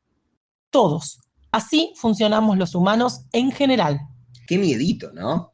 Pero démosle un marco a todo el asunto. Parece ser que en 1977 una psicóloga llamada Lynn Hasha, junto con 2 colaboradores, publicó un trabajo cuyo título podríamos traducir muy liberalmente como La frecuencia y la atribución de validez. Es la idea que les decíamos hace un rato. A más frecuencia con que nos exponemos a una idea, más probable es que la consideremos verdadera. El estudio sobre el cual estaban informando había incluido exponer a personas con intervalos de 2 semanas a enunciados de los cuales tenían que decir si eran verdaderos o falsos, como el litio es el más liviano de los metales, cosa que por cierto es verdadera. Claro, liviano, menos denso, pero está bien. Bueno, the lighter, es the lightest metal. O el gasto total de Estados Unidos en defensa aumentó de forma constante desde 1965, lo cual es falso, sorprendentemente. Bueno, los sujetos experimentales tenían que asignarles a estos enunciados un número en una escala según qué tan seguros estaban de que fuera verdadero, y esta escala iba desde un seguramente falso hasta un seguramente verdadero. Cuanto más puntaje le asignaban, más probable consideraban la verdad del enunciado en cuestión. Y esto permite justamente que los resultados de cada experimento arrojaran un puntaje promedio. Lo fascinante del experimento, y cuando digo fascinante es porque quiero decir, sí, espeluznante, un espanto, es cómo a lo largo del experimento el número promedio para los enunciados que se habían repetido iba siendo más alto. Es decir, que se les otorgaba en promedio más credibilidad a los enunciados que había que evaluar. Ese número crecía para el promedio de los enunciados verdaderos, pero crecía todavía más para el promedio de los enunciados falsos. Entonces, sí, una falsedad que escuchás 3 veces te resulta mucho más plausible que una falsedad que escuchás una sola vez. Y ahora otra cosa interesante, y de nuevo, ¿no? Interesante como horroroso, espeluznante, es que unos 40 años después testearon esto mismo con titulares de creencias políticamente cargados, y muchos bastante implausibles, y vieron que nuevamente, a mayor familiaridad, más tendencia a creerlos. Esto influía, es algo en lo que influía también la orientación política previa de cada participante, algunos eran más de orientación pro-republicana, otros eran pro-demócratas, pero eso se le sumaba de forma sistemática un efecto dado por la repetición. Entonces, después de varias exposiciones a distintos sujetos, les resultaba más plausible que antes un titular delirante, como el que decía que Obama había querido ir al funeral de Fidel Castro, o que Clint Eastwood se había negado a recibir una medalla de parte de Obama diciendo no es mi presidente, o también cosas que se alineaban más con la mentalidad demócrata, del estilo Trump va a prohibir todos los programas de TV que promuevan la actividad homosexual. Así que no son solo los más reaccionarios los que caen en estas cosas. Y desde ya que esto habría que estudiarlo acá también, pero pareciera ser que el hecho de que Milei repita una y otra vez, y nos consta que lo repite porque escuchamos 90 horas de discursos de este señor, decía, el hecho de que Milei repita una y otra vez paparruchadas demostrablemente falsas, como Argentina del siglo XIX llegó a ser la primera economía del mundo, no es algo inocuo. Para al menos una cierta proporción de la población, esa oración suena un poco menos idiota cada vez que nos la repiten, hasta que llega a parecernos incluso plausible. Y esto, pese a que esa caracterización surge solamente de una única fuente, llamémosla así, pero es muy generoso, y es un ranking muy falopa que hacen ciertos neoliberales. Ahora, el punto y el desafío para hoy era, bueno, si la cosa funciona como dicen estos estudios, algo parecido nos debe pasar a todos, ¿no? Esto, de nuevo, hay que chequearlo experimentalmente, pero para mí un ejemplo obvio es el de cómo las personas de izquierda o progresistas tienden a pensar cosas como que el promedio de vida de las personas trans es de 35 años. Y voy a decir de izquierda o progresista porque las personas más reaccionarias el problema no creo siquiera que les importe, entonces no creo que tengan creencias al respecto. Pero el punto es que no, eso es un mito. Y es más o menos fácil de desbancar. En realidad, el presunto dato surgió a partir de la edad promedio que tenían las personas trans que morían de forma violenta. Obvio que es algo espantoso y preocupante que las personas trans que mueren violentamente mueran además siendo jóvenes, ¿no? O sea, que pierdan décadas de vida, pero eso no nos dice nada acerca de la edad de fallecimiento promedio de quienes se mueren de formas no violentas, por ejemplo, por enfermedades. Y sin embargo, el mito se instaló y por lo tanto es uno con el cual tenemos una familiaridad enorme. Y otro ejemplo también del campo del progresismo que me impresiona mucho, la familiaridad que adquiere un enunciado demostrablemente falso como el kirchnerismo no reprimía la protesta social. Es bastante impresionante porque no solo es falso, sino que es muy, muy implausible de antemano. Básicamente, si tenés el gobierno, de las cosas que tenés que hacer es, comillas, poner orden cuando la gente, qué sé yo, corta la Panamericana. Y hay montones de ejemplos de conflictos obreros reprimidos por el kirchnerismo, el Casino, Kraft, Mafisa, Lear, Gestamp, e incluso unos cuantos muertos por fuerzas federales, como en la toma del Indoamericano. Pero el punto es, una vez que una idea se nos vuelve suficientemente familiar, seamos gente muy de derecha o de izquierda o progresista, la tendemos a considerar más plausible. Así estamos cableados. Y algo más para cerrar, y esto quizás vaya más en la línea de un, bueno, ¿y ahora qué hacemos? Es que el incremento de la atribución de plausibilidad por incremento de la familiaridad se da incluso cuando los participantes empiezan el estudio respondiendo correctamente que ciertos enunciados son falsos. Es decir, primero lo saben y después ya no. Como una variación del chiste de Lelutier de esa película, la vi 2 veces, la segunda no la entendí.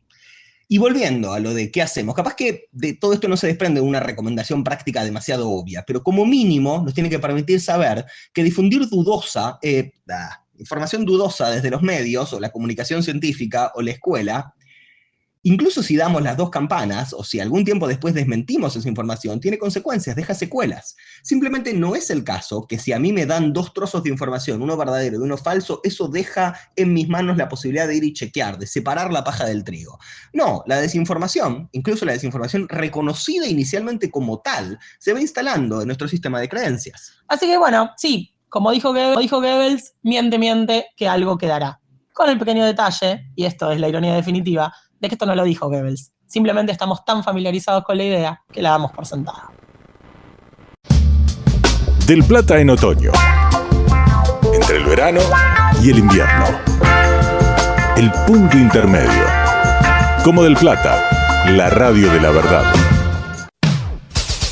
Sea Drivers. Somos una empresa especializada en logística de importación y exportación de mercancías. Sea Drivers. Estamos conectados a una red internacional de agentes que nos permite ofrecer un servicio responsable y de calidad. Nuestro compromiso es su seguridad. Contáctenos por mail a info@seadrivers.com o por X @seadrivers. Si estás buscando una salida laboral que te permita trabajar de lo que te gusta, sin cumplir horarios, para poder disfrutar de tu tiempo y lo mejor, sin jefes, entonces súmate al equipo de revendedoras independientes Millanel. Es tu mejor opción. Millanel te ofrece la más amplia variedad de productos y la mejor relación precio-calidad en cada uno de ellos. Convertite en revendedora independiente de la empresa nacional líder en cosmética por catálogo. Llama al 0800-555-6455 o ingresa a www.millanel.com. Hola, Facu. Se hizo bosta el celular. Ahora sí, con esta funda no me va a pasar nada.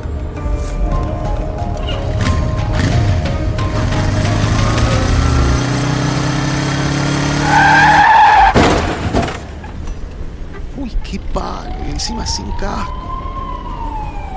Se preocupó tanto por el celular y no por su cabeza.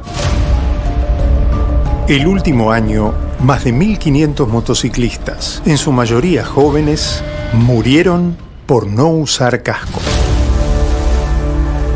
Vos, que tenés cerebro, usalo.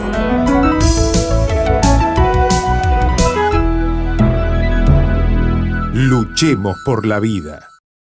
En Kanchi, encontrar lo mejor en Kanchi, lo tienen para vos con Kanchi, tienes más de una opción en Kanchi, tienes la solución,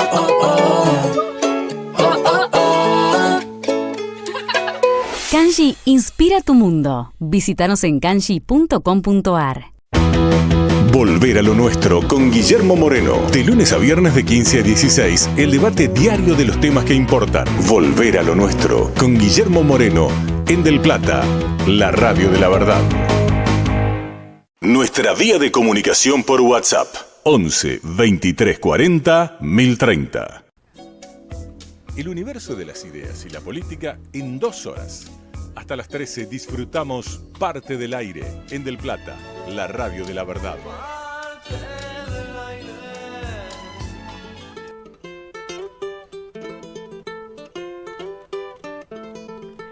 bien, seguimos en Parte del Aire y ahora vamos a tener una charla que a mí me encanta, la verdad. Primero porque me encantan nos encanta todo, eso es verdad. Pero a mí particularmente, porque como soy así un poco feminista, ella es una de las imprescindibles. Ella es filósofa, escritora, docente, periodista, tuitera. Vamos a hablar con Tamara Tenenbaum. Le damos una cálida bienvenida. ¿Estás ahí, Tamara? Sí, ¿me escuchas bien? Sí, te escuchamos perfecto. ¿Cómo estás? Bien, ¿y vos? Excelente, estamos acá con Daniel Filmus, con Juan Carlos Junio, y bueno, y estamos encantados de hablar con vos. Bueno, un placer. ¿Qué onda? Porque se viene, ¿no? La segunda parte del Fin del Amor. ¿Qué nos vamos a encontrar? Digo, quizás hay gente que todavía no vio la 1, o, claro, o vieron la 1, pero todavía no pudieron ver la segunda parte. ¿Con qué nos vamos a encontrar y cómo fue, bueno, tu experiencia personal, ¿no? De hacer esta segunda parte de la serie? Bueno, en la segunda parte vuelven todos los personajes que estaban en la primera y además aparecen un par más. Hay un par de incorporaciones que están buenas. Aparece Daniel Hendler, wow, que es como el galán de la temporada. Es divertido, no es un rol que él necesariamente suele ocupar, creo. y lo hace muy bien, está muy sexy, muy canchero, muy buen actor, muy divertido. Y también está Rechi Musi. Ah, mira. Que aparece como amigo del personaje de Lali, como un nuevo amigo, porque un poco en esta temporada se trata de que básicamente el personaje que hace Lali, el de Tamara, bueno, abre nuevos mundos, empieza a tener nuevos amigos y no cosas que pasan a los 30 y pico, que de eso un poco siempre se trata esta serie de preguntas de esa generación y bueno, la cuestión de qué pasa cuando te abrís a otra esfera profesional y qué pasa con tus amigos de toda la vida, qué pasa con tus nuevos amigos. Así que esa es un poco una de las tramas de la temporada. Y después, bueno, las mismas cosas de siempre, las mismas aventuras de la temporada pasada, estas tres chicas así de clase media porteña tratando de arreglárselas en la ciudad. Vos sabés que cuando salió Amar y Follar, vamos a decirle, ¿no? Porque la otra palabra capaz es muy fuerte, un poco fue como un faro, ¿viste? Pues estábamos todos medios perdidos, sobre todo, bueno, los varones, que si querés después podemos profundizar en qué lectura haces, ¿no? De todo esto, pero fue como un poco un faro, ¿no? Así como, che, ¿qué está pasando con el tema de los vínculos? ¿Viste? Nadie podía llegar a ponerlo en palabras. Y la verdad que fue muy interesante tu diagnóstico y por lo menos tu lectura de ese momento en ese libro. ¿Cómo lo ves ahora, ya que pasaron algunos años? No, yo creo que igual. La realidad es que los cambios de los que hablamos en la serie, los que hablo en el libro, son cosas que tardan mucho tiempo. No son cosas que tienen que ver con las modas de un año o de otro, ¿no? Si uno piensa en lo que tarda en popularizarse la anticoncepción, el sexo prematrimonial, el divorcio, ¿no? ¿Cuánto tiempo pasa desde que ser hijo de una familia de padres divorciados era un estigma hasta que es lo más común en cualquier colegio? Bueno, pasan como 20 o 30 años. Entonces, entre que, digamos que entre 2019 y ahora no cambiaron tanto ese tipo de cosas, yo creo. O sea, las cosas que nos parecían raras, como decir, tener una pareja de 3, hoy todavía no son mainstream para nada. Claro. Y las cosas que nos parecían normales en 2019, como te digo, sí, ser una mujer que vive sola, una pareja que convive sin estar casada, bueno, son las mismas. Entonces, estas cosas cambian muy lento, mucho más de lo que pide el periodismo o la noticia o el momento. Yo, Tamara, como sociólogo y por lo que uno analiza, acompaño totalmente lo que vos planteás.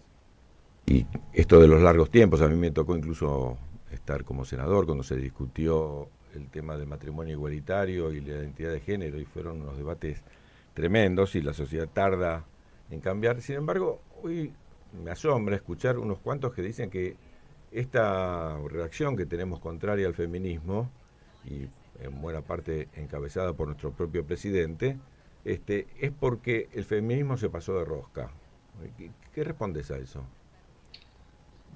Yo creo que eso sí son cosas más del momento. Creo que este momento de este auge de las nuevas derechas y esta como revolución neoconservadora, sí creo que es algo que sí tiene más que ver con las modas y con una moda política que es peligrosa, es importante, pero va a pasar y las conquistas van a haber quedado. Yo creo que en ese sentido, después de todas las reformas, ¿no? También nos acordamos, bueno, todavía está muy fresca la memoria de cuando se aprobó el aborto y estaban todas esas excepciones por objeciones de conciencia y un montón de procesos judiciales sucediendo, y después se van diluyendo esas cosas también. No digo que se diluyan esos sectores, que también, además, siempre estuvieron. En cualquier caso, ahora están empoderados. Pero yo en eso creo que están a punto de pegar la vuelta. Esa es mi sensación, que hay algo de que no son tan sostenibles esas cuestiones. Yo soy bastante de creer que es difícil que las conquistas se pierdan. O sea, imaginar, por ejemplo, que hoy se vaya para atrás con el matrimonio igualitario, me parecería, bueno, todo es posible en la viña del Señor, imagínate, pero creo que la sociedad, una vez que acepta algo, una vez que da un paso, bueno, los retrocesos por suerte son bastante difíciles. Sí pienso que en términos discursivos este gobierno es muy agresivo. Claro. Y nos quiere hacer creer, entonces yo creo que no hay que darles la derecha en eso, ¿no? Nos quieren hacer creer que todo lo que conquistamos es muy frágil y que solo nos importaba a 4 personas y que entonces lo pueden cambiar de un día para el otro. Yo creo que eso no es tan cierto. No, hablando de lo que decís vos, recuerdo, y lo que me permite recordarlo es la edad, que fue Alfonsín, fue en el gobierno de Alfonsín que se aprobó el divorcio en la Argentina.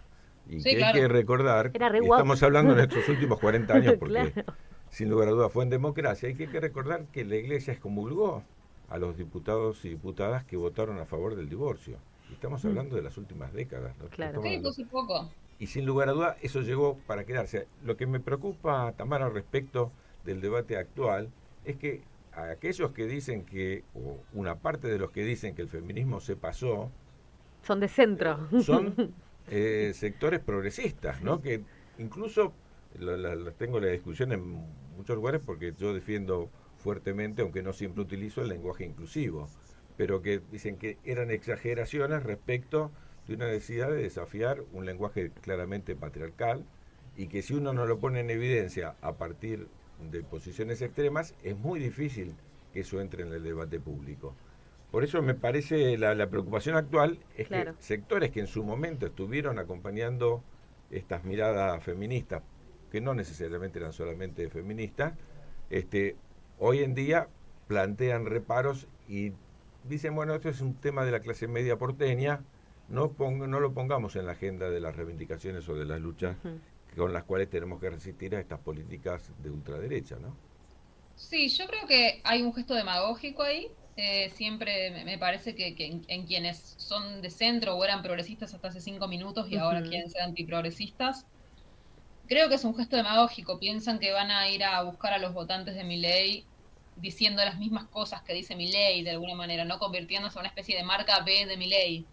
Y yo creo que como estrategia es un poco, no sé si es muy útil, porque yo para Pero ya votar existe marca Milei, B, claro. votar Milei. Claro. Votemos el original, claro. Claro. No, pero no ves, por ejemplo, que digo un poco esto que decía Daniel también, que muchos en el querer subirse a esta nueva moda, ¿no? De ser un poco facho, que también eso se trasluce en que haya menos espacios, que haya menos mujeres Sí, eso seguro. en espacios, digo. Yo creo que una cosa que nos damos cuenta en este momento es con todas estas personas que ahora se suben a la oleada neoconservadora es que se suben a todo como se bajan y se suben de un colectivo, y si en algún momento fingieron subirse al progresismo fue por conveniencia, y si ahora se bajan de él fue porque sienten que no les conviene. Sí, Creo me que parece si bien en algún momento interesante. se caen las caretas, digamos, ¿no? Yo lo veo en todos lados, lo veo incluso en la universidad, digo, cuando ahora, el otro día hablábamos con colegas, con compañeras que decíamos, ¿vieron que ahora ya nadie le vuelve a dar pudor una charla de 5 tipos en un panel? Ya está, ya volvió. E incluso en la academia, digo, como un ámbito progresista, ¿no? Tradicionalmente. Bueno, ahí te das cuenta de que para algunos los compromisos con la equidad no eran más que algo a lo que había que subirse en un momento. Perfecto. Siempre supimos que era así. Creo que duele uno un no se poco engañaba. igual, ¿no? Duele un poco porque ahí están, qué sé yo, algunos amigos, ¿no?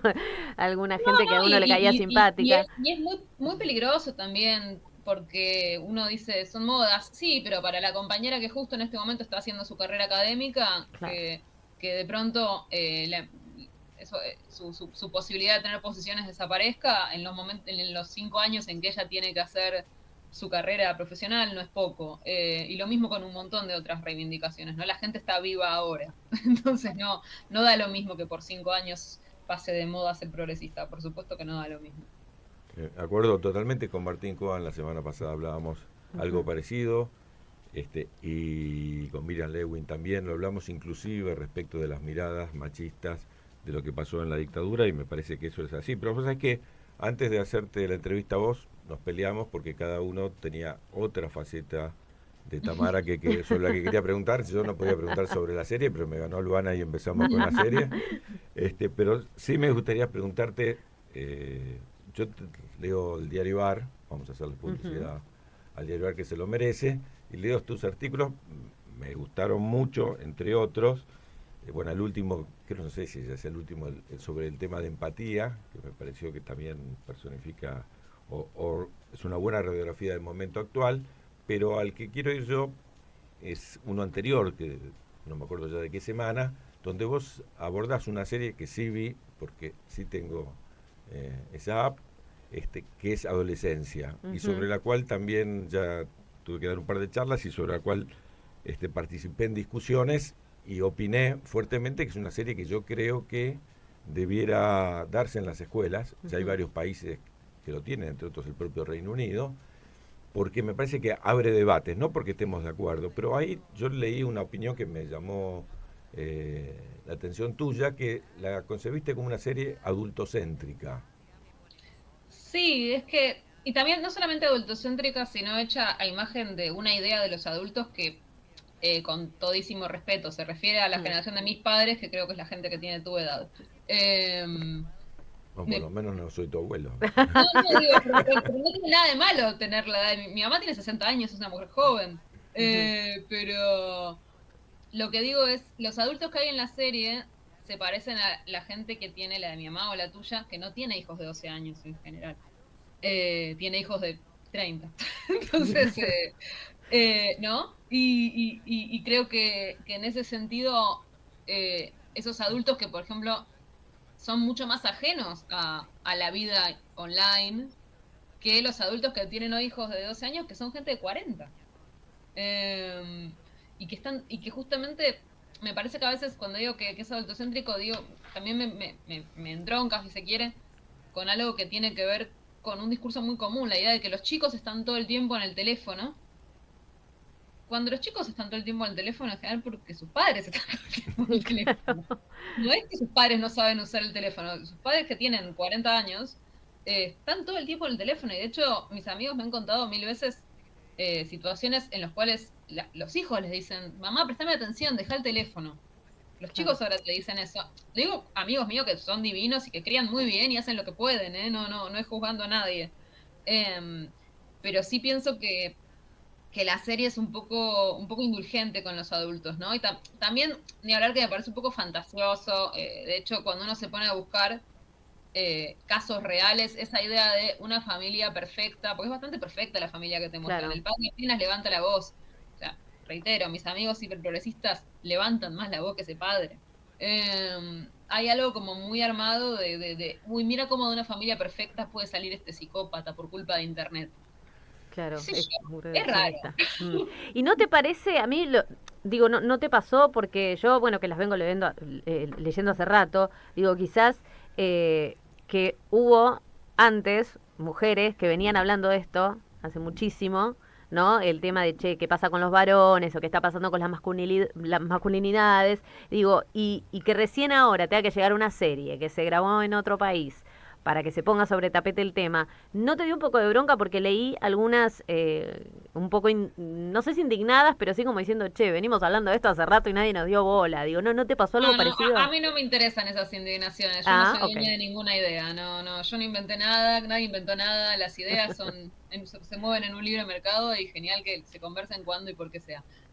No me importa. Pero sí pienso que a veces nos armamos visiones muy... Primero hablamos de Internet como si Internet fuera algo que no hacen las personas, ¿no? Es como ese dibujito en el cual decían las armas. Sí, las armas no matan gente, la gente mata gente. Internet no es una fuerza que vino del espacio para colonizarnos. Si Internet es violento es porque lo hacemos personas violentas, de alguna manera. Y la violencia en Internet que uno ve no la ejercen los niños, la ejercen... O sea, los trolls que uno ve ejerciendo violencia todo el día en Internet no tienen 14 años. Tienen 30, tienen 40. Digo, entonces me parece que desligarnos de ese ámbito violento que hemos creado, tanto en Internet como en el mundo, como en el país, digo, salís a la calle y efectivamente la gente está toda crispada porque todo funciona mal, entonces la gente se grita en el colectivo, se grita manejando, se grita en los negocios, no sé, ustedes no lo ven. Yo también. Sí, de hecho lo hago, me puteo bastante cuando manejo. ¿Qué sé yo? Pensar que los chicos son violentos porque se les ocurrió a ellos y no porque viven en un mundo violento que hicimos para ellos, me parece extraño. Porque no sé, hay toda una bibliografía reciente, quizás como filósofa avanzaste en alguna de ellas, pero por ejemplo en Los Ingenieros del Caos, Síndrome 1933 y tantas otras más, que lo que explican es que esto está bastante estudiado y que ese odio, esa violencia de la que hablas vos, es parte del motor de generar cierto tipo de relaciones sociales. Vos lo tomás en empatía, no directamente, pero tomando esa familia de la película que tampoco vi, pero vos sí, respecto a la familia siria, de la discriminación, del odio, y que ahora es utilizado, que es una herramienta poderosa en manos de los que manejan las redes, que dicho sea de paso no son los estados, son 5 o 6 grandes empresas que son las que tienen esa disposición. Digamos, ¿qué se hace frente a eso? Porque bueno, hoy son empresas que están todas muy cercanas a los estados. Pensemos que Elon Musk tiene una oficina en la Casa Blanca, ¿no? O sea, no es que no. ya son los estados prácticamente. No es que puede ser al revés, que el estado esté cerca de la empresa y no la empresa cerca del estado. Te quiero decir, las 5 grandes corporaciones o 6 grandes corporaciones, sin lugar a dudas, manejan en buena medida, esto que se llama el tecnofeudalismo, y que determinan conductas y tienen ganancias a partir de la utilización de los datos y de la utilización de ese odio, ¿no? Que me parece importantísimo. Por eso me pareció muy lindo, de alguna manera, que sin ver la película, en el artículo Empatía, rescates esa necesidad de una mirada distinta. Sí, bueno, les recomiendo mucho esa película, si la pueden ver, se llama Le Barbare, es de Julie Delpy, y es muy divertida la premisa, o sea, se la toma con mucho humor, porque también a veces pienso que la única manera de ver ciertas cosas tiene que ser con humor, que es esta idea de un pueblo que quiere recibir refugiados ucranianos, y como se les han acabado los ucranianos, les mandan sirios, y no les gustan porque no son blancos y no son europeos. Y entonces ahí como que toda su buena voluntad para con los refugiados se acaba, digamos, ¿no? Y creo que me pareció bastante interesante, justamente la película tiene un personaje que es como una maestra de escuela, que es la que se pone al hombro recibir a los sirios, y en algún sentido es como, en ese sentido es muy inocente ella tratando de lograr que los sirios se integren al pueblo y que todo funcione. Y me gustó como esa idea de que la única opción que hay todavía para la política progresista es jugársela por eso, ¿no? Por intentar que la gente se entienda, por intentar que la gente supere sus prejuicios. No hay otro antídoto, yo creo, para el odio que la militancia en ese sentido más clásico, ¿no? Pienso que quizás eso, hablábamos de sectores progresistas, si quieren, que están tratando de inventar otra cosa, ¿no? De capitalizar el odio a sí mismos, para otro sector. Y yo creo que eso no funciona. Yo creo que no hay otra cosa que hacerle frente al odio y y poner sobre la mesa los valores democráticos y recordarle a la gente, che, a vos te gusta vivir en democracia, si a vos te gusta que te traten bien, te juro que a esta otra gente que no te hizo nada también le gusta que la traten bien. Totalmente, totalmente. ¿Cómo te llevas con el tema de los trolls y este ataque sistemático? Porque uno medio, viste, que lo va naturalizando y se va acostumbrando, pero bueno, no sé, quizás te afecta tanto como para No. largar Yo tengo- Twitter en algún momento. Yo tengo todo bloqueado, yo no sé por qué la gente se queja tanto, yo tengo todo como, digamos, marcado para solamente ver gente que me sigue y gente que yo sigo, y entonces me pierdo muchas de estas cosas. La verdad que creo que Internet en ese sentido te ofrece una muy buena herramienta, que es eso, bloquear palabras, gente. No es una Hay que- manera de barrer bajo la alfombra, o sea, decir, bueno, yo bloqueo, pero eso el problema sigue estando ahí y ¿Y quizás... pero qué pasa si sigue estando ahí un extraño que me odia en Internet? No pasa nada. No, bueno, Creo que justamente también la hay que cuestión dejar es de que hacerse ese problema odio en El Internet... presidente nos odia. No, que ese odio en Internet después se traduce en la práctica Claro. si te encuentran en algún lado Sí, no, o te si miran sos una en persona- algún lado y soportás la No, no. agresión personal, ¿no? Si sos una persona muy expuesta, si sos el Ali Expósito, es otra cosa. Para el resto de los mortales, creo que nos podemos arreglar con las herramientas de bloqueo y creo que sí, que es una época que si uno quiere estar en, digamos, hay que pensar en Twitter como una plaza pública y si uno va a ir a la plaza pública con un cartel y a los gritos, la gente te va a contestar. Eso también es parte del el debate democrático, siempre fue un poco así. Tampoco nunca fue todo color de rosa. Todos tomando el té. No queremos que termine la entrevista, así que nos cuentes algo de 1 millón de cuartos propios, el último libro. Ah, sí, bueno, ese es Premiado. es un último libro. Espero que, Mm. que lo encuentren en alguna librería pronto. Está en todas las librerías ya hace un mes o algo así. Y ¿Por es qué tendríamos que básicamente leerlo? es un ensayo que escribí un poco tomando, bueno, un cuarto propio de Virginia Woolf, porque me pareció que cuando lo leí hace poco de vuelta, me pareció que efectivamente hablaba de temas que están muy de moda en nuestra época. Y lo que hice fue como hacer una relectura de ese libro pensando en los temas que siguen importando, ¿no? Es un libro que habla mucho del trabajo y del dinero y de su distribución inequitativa y de cómo lo necesitamos para, bueno, o sea, ella habla para escribir, pero en realidad es para tener una existencia más o menos con sentido. Y también se mete con cuestiones que justamente estábamos conversando y que están muy de moda, como el resentimiento cruzado entre hombres y mujeres. Ujú. Eso ella habla de eso en 1929. Ella dice, las mujeres resienten a los hombres por todos los años de opresión y los hombres resienten a las mujeres por lo que están ganando. Con lo cual es un problema bastante viejo. Y bueno, y básicamente lo que hice es como una especie de reversión del libro, pero tomando, digamos, los temas que ella toma y vinculándolos con autores contemporáneos que van retomando sus preguntas por el resentimiento, por la nostalgia también, que vivimos en una época muy nostálgica, que se inventa versiones del pasado para extrañar, Claro.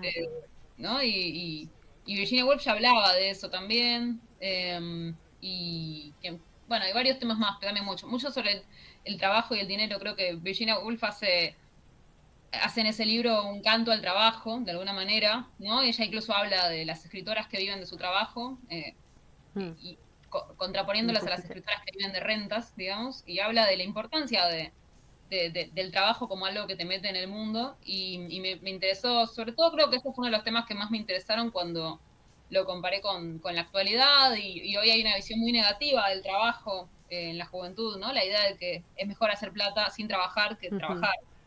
Y me pareció que entonces había mucho para investigar ahí, en ese rescate feminista y progresista del trabajo como algo que no es solo explotación, que el trabajo es explotación, y al mismo tiempo también es una forma de relación social que es muy valiosa, y que en las condiciones, cuando se da en buenas condiciones, nos conecta con los demás y con el mundo de una forma muy única.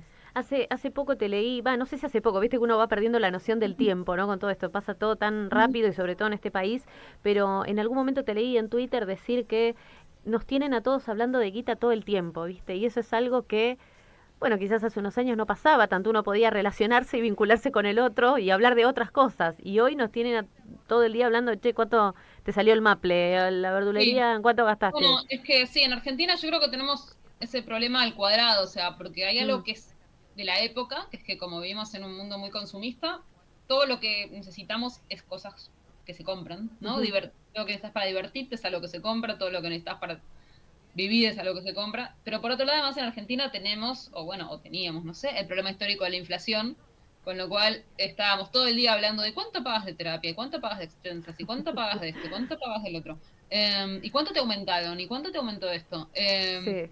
Y es enloquecedor, y uno se da cuenta en otros países, ni siquiera te hablo de países del primer mundo, te hablo de que en otros países los precios cambian un poco menos y entonces uno no está todo el día hablando de lo que le cobran. Y eso Y nos son va más agradando felices. seguramente. Se pierden la posibilidad de comparar. Porque Claro. Se No la se dan ese pierden, gusto. sí. Pero bueno, eso nos va agradando claramente la mente y nos hace mal en muchos niveles. Última pregunta, ¿van a reponer las Moiras? Por ahora no sé, teníamos ganas de ir a las provincias, así que estamos como, sobre todo, viendo esas opciones. Tenemos ganas de girar también por provincia de Buenos Aires, un poco por fuera de Capital. O sea, en 2 años y medio ya hicimos la obra en Capital y nos gustó mucho hacerla y tuvo un lindo recorrido, pero bueno, un poco ya sentimos que tenemos ganas de ir a buscar otras audiencias, así que probablemente estemos yendo fuera de Capital. Aprovecho para preguntarte, ¿pensás que tu lenguaje y las perspectivas, las temáticas tuyas son muy urbanas, muy de grandes urbes? Yo pienso que la gente tiene una imaginación muy poderosa. De hecho, yo me di cuenta de eso, ni siquiera, no te voy a hablar ni de un producto mío, me pasó cuando fui a México, estaban todos entusiasmadísimos con esa serie de Francella, El Encargado. ¿Sabes por qué? Porque nunca habían visto un portero. Decían, ¿pero es verdad que existen así los porteros en Buenos Aires? ¿Viven en la casa? Yo, sí. Me decían, ¿y están todo el día ahí lavando el piso y charlando? Sí. Y no lo podían creer. Y lo gracioso es que cuando vos le explicás a una plataforma algo que nunca vieron, te dicen, uy, pero no sé si el público de otro país lo va a entender. Como Claro. si eso fuera algo malo. Y yo cuando vi que todos los mexicanos me preguntaban por los porteros, dije, es al revés. Cuando le mostrás a la gente algo que no conoce, a veces no entiende, pero 90% de las veces le intriga, se entusiasma, no sé. Entonces, Claro. pienso que o sea, a mí me pasa, por ejemplo, Las Moiras es una obra que para mí tiene algo que es muy, si se quiere, muy porteño, que es lo judío, aunque hay muchas comunidades judías, por supuesto, en Entre Ríos, en Santa Fe, digo, hay muchas provincias con una historia judía grande en la Argentina. Pero después son 3 viejas chismosas que hablan de con quién se casa con quién. Me parece que cualquiera puede entender de qué va eso, sin entender. O sea, si son judías Pymes transversal. de La Rioja, 3 viejas que dicen Claro. ella se casó con un tarado, pobre chica, me parece que no es algo tan ininteligible para nadie.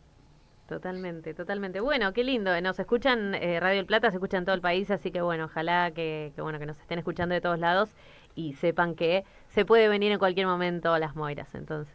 Y te quiero decir que nos quedaron un montón de temas para charlar.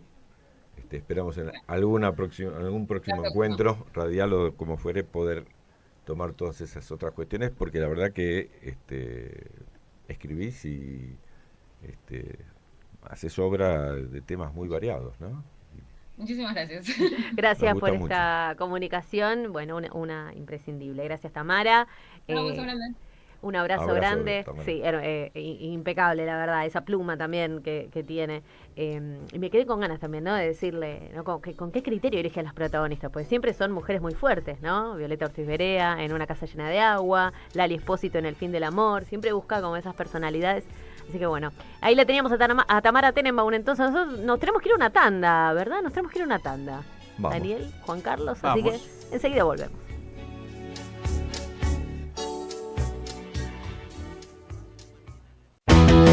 Volver a lo nuestro con Guillermo Moreno. De lunes a viernes de 15 a 16, el debate diario de los temas que importan. Volver a lo nuestro con Guillermo Moreno en Del Plata, la radio de la verdad.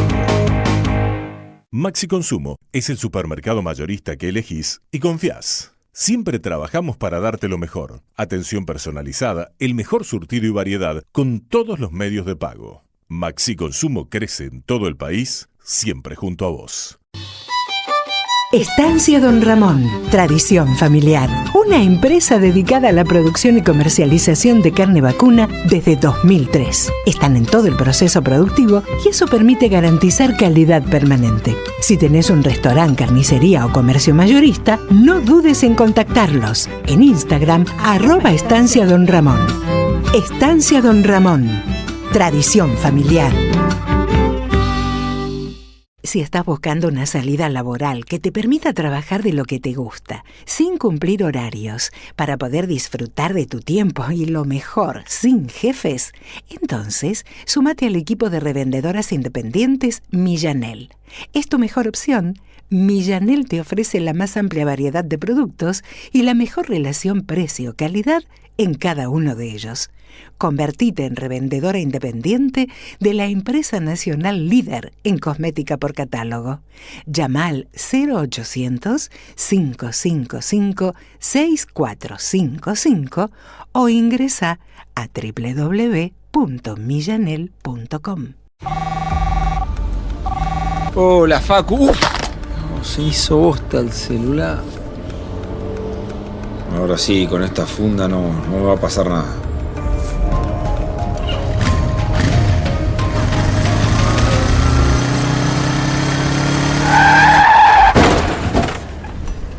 Uy, qué palo, y encima sin casco.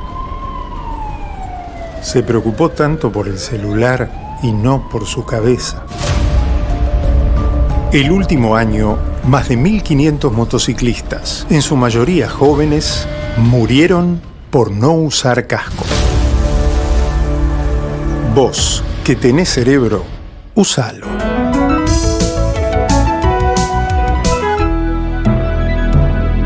Luchemos por la vida.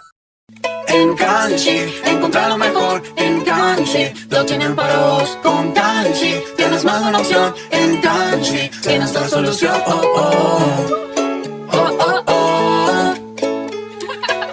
Kanji inspira tu mundo. Visítanos en kanji.com.ar. Sea Drivers. Somos una empresa especializada en logística de importación y exportación de mercancías. Sea Drivers. Estamos conectados a una red internacional de agentes que nos permite ofrecer un servicio responsable y de calidad. Nuestro compromiso es su seguridad. Contáctenos por mail a info@seadrivers.com o por X @seadrivers. Nuestra vía de comunicación por WhatsApp 11 23 40 1030. Bueno, como todas las semanas, con Tristán Bauer, estamos haciendo un ciclo de entrevistas que una parte podemos disfrutar acá en nuestro programa, pero que tiene como sentido hacer una serie de entrevistas, como hicimos en su momento con Tristán en Presidentes, con motivo de los 50 años del golpe de Estado del 76 que se van a cumplir próximamente. Esta semana tuvimos el enorme placer, la alegría de poder entrevistar a Tati, que como había estado con problemas de salud no habíamos podido con anterioridad. 94 años, una genia total, envidienme, porque estuvimos en la casa de ella. También una característica es que tratamos de hacerlo en las casas o en los lugares de trabajo de los que te entrevistamos. Acá tuvimos la posibilidad de escuchar a Arlañán, a Pérez Esquivel, al general Balsa, que nos contó de la guerra de Malvinas. Realmente creemos que va a ser una serie sensacional. Hoy hablé con Baltasar Garzón de España, para la idea es que él también tuvo muchísimo que ver con la posibilidad de que se hagan los juicios y que pueda participar.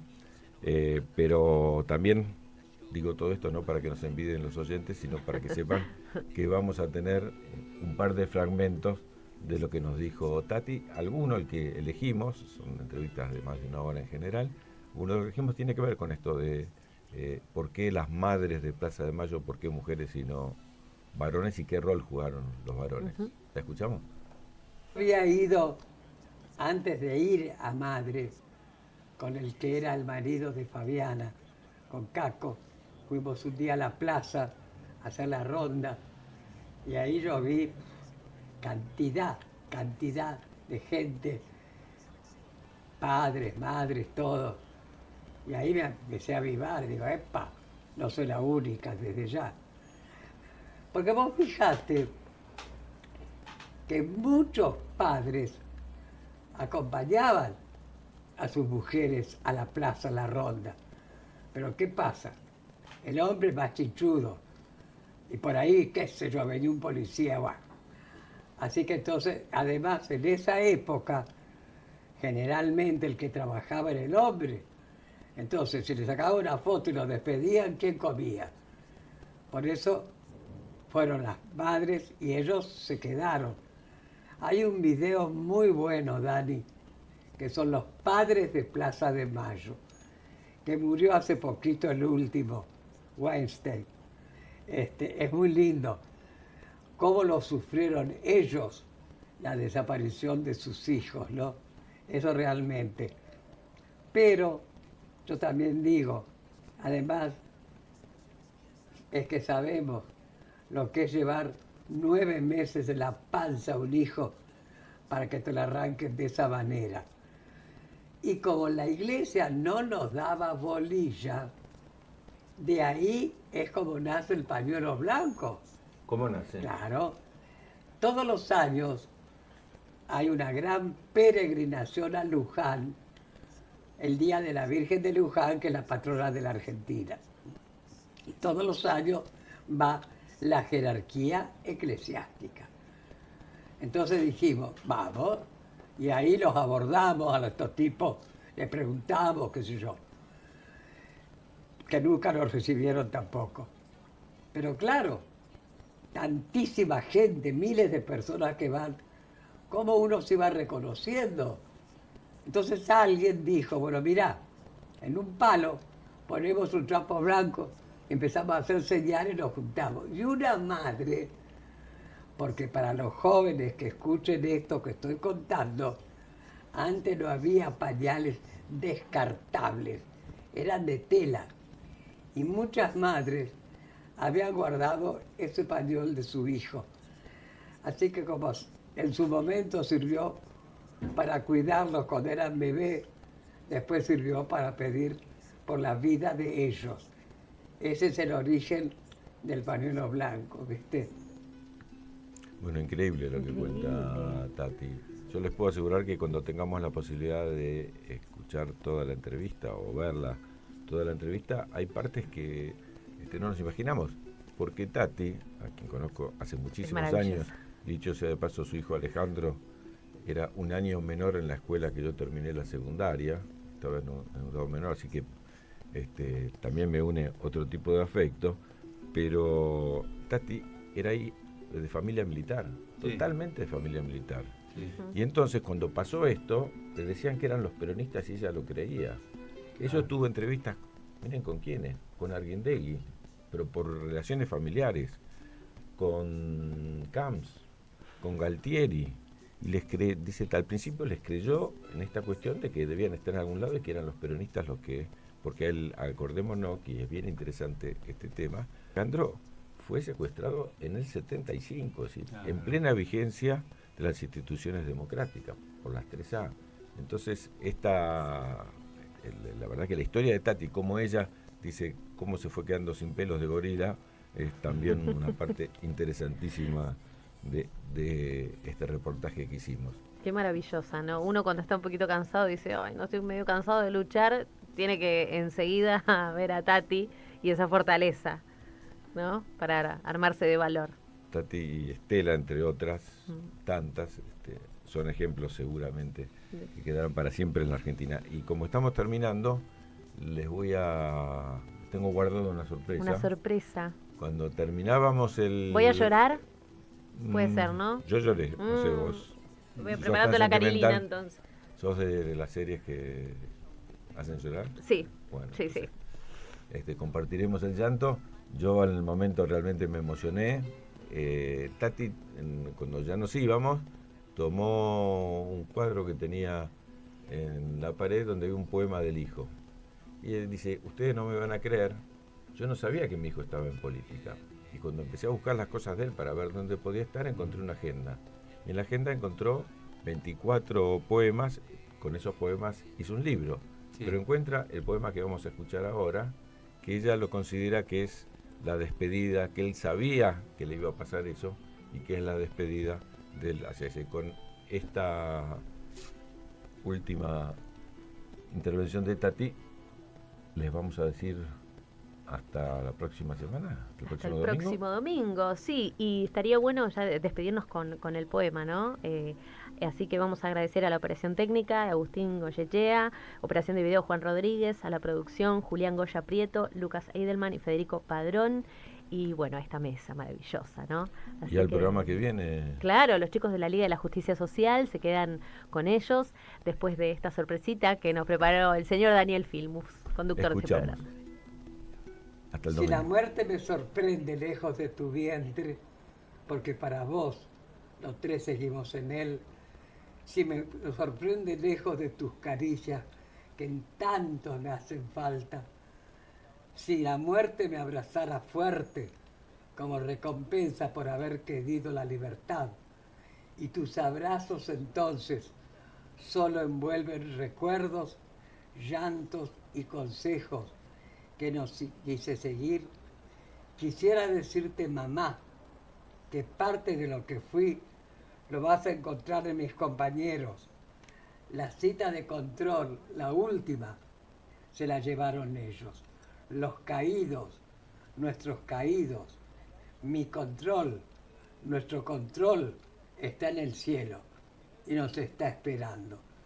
Si la muerte me sorprende de esta forma, tan amarga, pero honesta, si no me da tiempo a un último grito, desesperado y sincero, dejaré el aliento, el último aliento para decir, te quiero. Ese es Alejandro, ese es Alejandro. Es una despedida. Él sabe que va a morir.